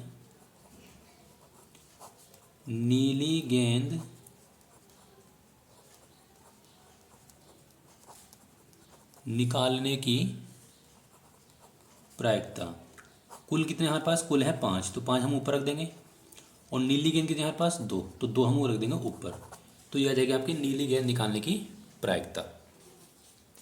अगला क्वेश्चन हमारे पास क्या है, अगला क्वेश्चन में रखा है क्वेश्चन नंबर 4। इसमें क्या रखा है कि एक थैले में 3 लाल गेंद हैं, 5 काली गेंद हैं, 4 सफ़ेद गेंद हैं। थैले से एक गेंद निकाली जाती है, उसके लाल न होने की प्रायिकता, यानी कि हमने जो गेंद निकाली है वो लाल नहीं है। अगर वो गेंद लाल नहीं होगी तो वो काली हो सकती है या सफ़ेद हो सकती है। इन दोनों में से कोई भी एक गेंद वो हो सकती है। ठीक है, तो इसको हम किस बार सोल्व करेंगे, तो यहाँ पर हम लिख लेंगे, पहले हमें कौन कौन सी गेंदें रखी हैं उन गेंदों की यहाँ पर संख्या लिख लेंगे। ये हमारा क्वेश्चन नंबर 4। तो यहाँ लिखेंगे लाल गेंदों की संख्या बराबर है 3। काली गेंद या काली गेंदों की संख्या हमारे पास कितनी है 5। सफ़ेद गेंदों की संख्या कितनी है हमारे पास 4। 3 लाल हैं, काली 5 हैं, सफ़ेद हमारे पास कितनी है 4। कुल गेंद कितनी है, कुल गेंद दोनों को सबको जोड़ लेंगे, तीनों को, 3 + 5 + 4, 8 × 4 = 12। कुल गेंद 12 हैं। अब हमसे क्वेश्चन में कहा गया कि वो गेंद जो हमने निकाली है वो लाल नहीं है। अगर वो गेंद लाल नहीं होगी तो वो काली हो सकती है या हो सकती है सफ़ेद, वो लाल नहीं है। तो यहाँ लिखेंगे लाल गेंद न होने की प्रायिकता बराबर, तो कुल संभावना कितनी हमारे पास, कुल है 12, तो 12 हम ऊपर रख देंगे। अगर वो गेंद लाल नहीं है तो वो काली होगी या सफ़ेद होगी, दोनों को जोड़ के ऊपर लगा देंगे, 5 + 4, टोटल हो जाएगा आपका 9/12। ठीक है, अब देखो यहाँ आपका कट जाएगा 3 से, 3 × 9, 3 × 4 = 12, तो कितना आएगा आपका 3/4। 3/4 आएगा इस क्वेश्चन का आंसर। तो अगर आपका एग्जाम इस टाइप का क्वेश्चन आता है तो आप इजीली इस क्वेश्चन को सोल्व कर सकते हैं। हमारे पास है क्वेश्चन नंबर 5। ये हमारा क्या है, ताश से लिया गया क्वेश्चन है। इसने क्या रखा है कि एक अच्छी प्रकार से फेंटी गई 52 पत्तों की एक गड्डी में से एक इक्का आने की क्या निकालनी है, हमें प्रायिकता निकालनी है। तो इसको आप डायरेक्ट भी कर सकते हैं। देखो, एक ताश की गड्डी में 52 पत्ते होते हैं, वो हम सभी जानते हैं। और उसके अंदर आपके इक्के कितने होते हैं, इक्के होते हैं आपके 4। एक ताश की गड्डी में 4 इक्के होते हैं। ठीक है, तो यहाँ पर लिख लेंगे हम क्वेश्चन नंबर हमारे पास है 5। ताश की गड्डी में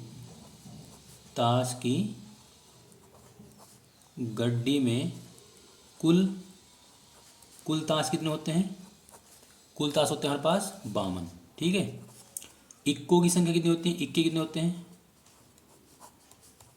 इक्कों की संख्या होती है आपकी 4 इक्के होते हैं। ठीक है, अब अगर हमें निकालनी थी प्रायिकता निकालनी है, तो प्रायिकता बराबर कुल संभावना कितनी हमारे पास, कुल संभावना है 52, यानी कुल पत्ते कितने 52, और 4 हम रख देंगे ऊपर। ठीक है, और 4 से आपका ये पूरा कट जाएगा कितनी बार, 13 बार। तो इसका आंसर कितना आएगा आपका 1/13। ठीक है, तो अगर आपसे इक्के निकालने के लिए कहता है तो इस प्रकार से उसका आंसर आ जाएगा। अगला क्वेश्चन हमारे पास क्या है, क्वेश्चन नंबर ये भी आपका ताश की गड्डी से लिया हमने। क्वेश्चन हमारे पास है 6। इसमें क्या रखा है, 52 पत्तों की अच्छी प्रकार से फेंटी गई गड्डी में से एक पत्ता निकाला जाता है। ठीक है, निम्नलिखित के प्राप्त होने की हमें प्रायिकता निकालनी है। इसमें 2 क्वेश्चन हमें दे रखे हैं। पहला है कि लाल रंग का बादशाह होना चाहिए, और दूसरा आपका क्या है, तस्वीर वाला पत्ता होना चाहिए। तो इसको हम किस प्रकार सोल्व करेंगे, यहाँ का क्वेश्चन नंबर 6। देखो 52 पत्ते हैं, तो लिखेंगे ताश की गड्डी में कुल ताश कितने होते हैं, कुल ताश होते हैं आपके 52। अब हमसे क्वेश्चन में कहा गया कि लाल रंग का बादशाह होना चाहिए, तो बादशाह कितने होते हैं गड्डी में, यहाँ लिखेंगे गड्डी में बादशाह या बादशाह की संख्या कितनी होती है आपकी, टोटल 4 होते हैं आपके, 4 बादशाह होते हैं जिनमें आपके 2 लाल रंग के होते हैं, 2 आपके काले रंग के होते हैं। यहाँ लिखेंगे लाल रंग के बादशाह की संख्या कितनी होती है आपकी, 2। लाल रंग के 2 होते हैं, 2 ही आपके काले रंग के होते हैं। अब हमें निकालनी इसकी प्रायिकता, तो प्रायिकता बराबर कुल 52 है, नीचे रख देंगे और यहाँ रख देंगे हम उन्हें ऊपर, 200 का पूरा पूरा कट जाएगा 26 बार। तो लाल रंग का बादशाह जो हमका उसकी जो प्रायिकता वो आपकी कितनी है, 1/26 है। ये आपका है क्वेश्चन नंबर 1। इसमें अगला क्वेश्चन क्या रखा कि एक तस्वीर वाला पत्ता जिस पर तस्वीर छपी हुई हो, ठीक है। अब हमें देखना पड़ेगा तस्वीर वाले पत्ते होते कितने हैं, ठीक है। पूरी जो गड्डी है उसके अंदर तस्वीर वाले पत्ते होते कितने हैं, तो यहाँ पर हम लिखेंगे क्वेश्चन नंबर आपका क्या है, 2 है, 2। तो यहाँ लिखेंगे गड्डी में तस्वीर वाले पत्ते या पत्तों लिख लो, वाले पत्तों की संख्या। तो वो संख्या कितनी होती है आपकी, गड्डी के अंदर आपके कुल मिलाकर 12 पत्ते होते हैं जिनके ऊपर बनी होती है तस्वीर, चाहे वो आपकी बनी हुई हो बेगम की, चाहे वो बनी हुई गुलाम की हो, चाहे वो आपकी बादशाह की हो, ठीक है। तो आपके 4 पत्ते होते हैं बादशाह के तस्वीर वाले, 4 पत्ते आपके होते हैं गुलाम के और 4 पत्ते होते हैं आपके बेगम के, ठीक है। तो यहाँ पर हम जहाँ लिख सकते हैं समझने के लिए, बादशाह कितने होते हैं, बादशाह आपके होते हैं 4, गुलाम कितने होते हैं तस्वीर वाले, वो भी आपके होते हैं 4, और जो बेगम होती हैं बेगम भी कितनी होती हैं आपकी, 4 होती हैं, ठीक है। ये सब क्या होते हैं, टोटल मिलाकर आपके 4, तो कुल मिलाकर हो जाएंगे आपके 12। तो एक ताश की गड्डी में आपके 12 होते हैं तस्वीर वाले पत्ते। अब हमें इसकी निकालनी है प्रायिकता, तो प्रायिकता के लिए हम क्या करेंगे, यहाँ पर हम लिख देंगे प्रायिकता बराबर कुल मान आप कितना है 52, वो हम नीचे रख देंगे, ऊपर रखेंगे 12। 4 से काटेंगे 4 से 12, 4 से काटेंगे कितने बार कटेगा आपका 13 बार, तो 3/13 आ जाएगा इस क्वेश्चन का आंसर। जो तस्वीर वाले पत्ते होते हैं उनकी जो प्रायिकता है वो आपकी कितनी है, 3/13 है। अगला क्वेश्चन क्या रखा है, अगला क्वेश्चन हमारे पास है क्वेश्चन नंबर 7। क्वेश्चन नंबर 7 में क्या रखा है, देखो 1 नंबर क्वेश्चन है आपका, बहुविकल्प में क्वेश्चन पूछा जाता है किसी अधिवर्ष में। देखो अधिवर्ष का मतलब होता है, अधिवर्ष को हम बोलते हैं लीप वर्ष, और लीप वर्ष आपका वह होता है जो सन आपका होता है, जैसे आपको 2020 अभी निकला है, 2024 आपका निकला है, तो 2020 को अगर हम 4 से भाग करेंगे, 2020 को अगर हम 4 से भाग करेंगे तो पूरा पूरा आपका डिवाइड हो जाएगा। तो जो सन आपका भाग करने पर पूरा पूरा 4 से कट जाता है उसे हम बोलते हैं लीप वर्ष या अधिवर्ष। उस वर्ष के अंदर आपकी जो फरवरी होती है वो 29 दिनों की होती है, वो आप सभी जानते हैं कि हर 4 साल बाद आपका जो फरवरी होती है 29 फरवरी, वो जो फरवरी होती है वो 29 दिन की होती है। तो वो जो 29 दिन की होती है वो लीप वर्ष के कारण होती है, ठीक है। तो अब हमसे क्वेश्चन में कहा गया उसके अंदर हमारे पास क्या है, 53 सोमवार हैं, 53 सोमवार होने की प्रायिकता। जहाँ 53 सोमवार है वहाँ 53 रविवार, 53 मंगलवार, मतलब 53 में कुछ भी हो सकता है। तो आपको इसका डायरेक्ट ध्यान रखना है, इसका जो आंसर आता है ना आपका, सप्ताह में 7 दिन होते हैं, वो हम नीचे रख देते हैं। और जो अगर देखो यहाँ पर अधिवर्ष नहीं होगा, खाली साधारण वर्ष होगा, तो उसका आंसर आता है आपका 1/7। लेकिन आपका लीप वर्ष है तो उसका आंसर आपका आता है 2/7। तो आपको डायरेक्ट देखिए दोनों को ध्यान रखना है कि इसका जो आंसर आएगा कितना आएगा आपका 2/7 आएगा। देखो अगला क्वेश्चन हमने इसी प्रकार का लिया है, ये दोनों क्वेश्चन आपके ऑब्जेक्टिव हैं। एक अधिक वर्ष, ये भी आपका क्या है अधिवर्ष ही है, 53 रविवार होने की क्या निकालनी प्रायिकता, तो इसका आंसर कितना आएगा आपका 2/7 ही आएगा। अगला क्वेश्चन हमारे पास है क्वेश्चन नंबर आपका है 9। इसमें क्या रखा है कि 52 ताशों की एक गड्डी में से एक पत्ता निकाला जाता है, लाल रंग का मुख वाला, जिसका मुंह बना हुआ हो और लाल रंग का हो, उसके कार्ड होने की क्या निकालनी है, हमें प्रायिकता निकालनी है। तो इस क्वेश्चन को हम किस प्रकार सोल्व करेंगे, क्वेश्चन हमारे पास है 9। तो 52 ताश के पत्ते हैं, इसने क्या रखा कि लाल रंग का मुख वाला कार्ड होना चाहिए, जिसमें मुंह छपा हो, मतलब कोई भी मुख वाला इसके खाली गर्दन होती है वो हमें देखना है। हमें पूरा नहीं देखना, केवल जो गर्दन गर्दन होती है, क्योंकि मुख का मतलब है गर्दन वाला।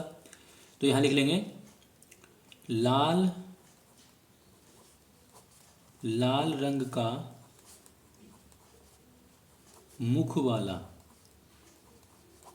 वाला पत्ता या पत्तों की संख्या कितनी होती है आपकी।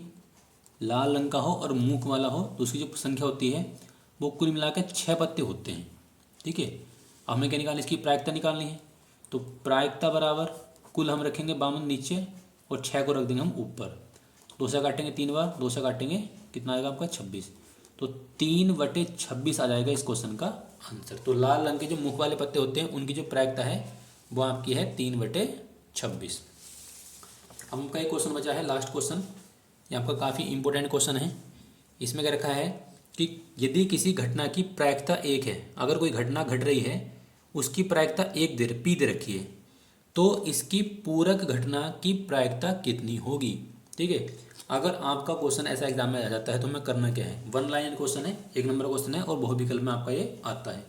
अगर हमें किसी घटना की प्रायिकता दे रखी है और हमें उसके पूरक घटना निकालनी है, पूरक घटना की प्रायिकता निकालनी है, तो जो आपको प्रायिकता दे रखी है उसको हमें क्या करना है, 1 में से घटाना है। ठीक है, तो यहाँ लिखेंगे 1 और यहाँ लिख देंगे -p। तो ये आ जाएगा इस क्वेश्चन का आंसर। सपोज करो यहाँ पर आपको दे रखा है 3/4 या 5/6 दे रखा है, तो उसे भी क्या करेंगे हम 1 में से घटा देंगे। तो इस p की वैल्यू यहाँ पर आपकी कोई भी हो सकती है। ये आपका जो क्वेश्चन है एक तरह से आपका फॉर्मूले का काम करेगा। जब भी हमें पूरक प्रायिकता निकालनी है तो उसको हमें क्या करना है, 1 में से घटाना है। मैंने इस वीडियो के अंदर आपको आपके चैप्टर नंबर 1 से लगाकर चैप्टर नंबर आपको जो 14 है लास्ट का, वो सभी क्वेश्चन आपको करा दिए हैं। तो इससे बाहर आपका एग्जाम में कोई भी क्वेश्चन नहीं आएगा। तो आई होप कि आपको वीडियो काफ़ी अच्छी लगी होगी, और वीडियो अच्छी लगी तो वीडियो को लाइक करें, शेयर करें और मेरे चैनल को सब्सक्राइब करें।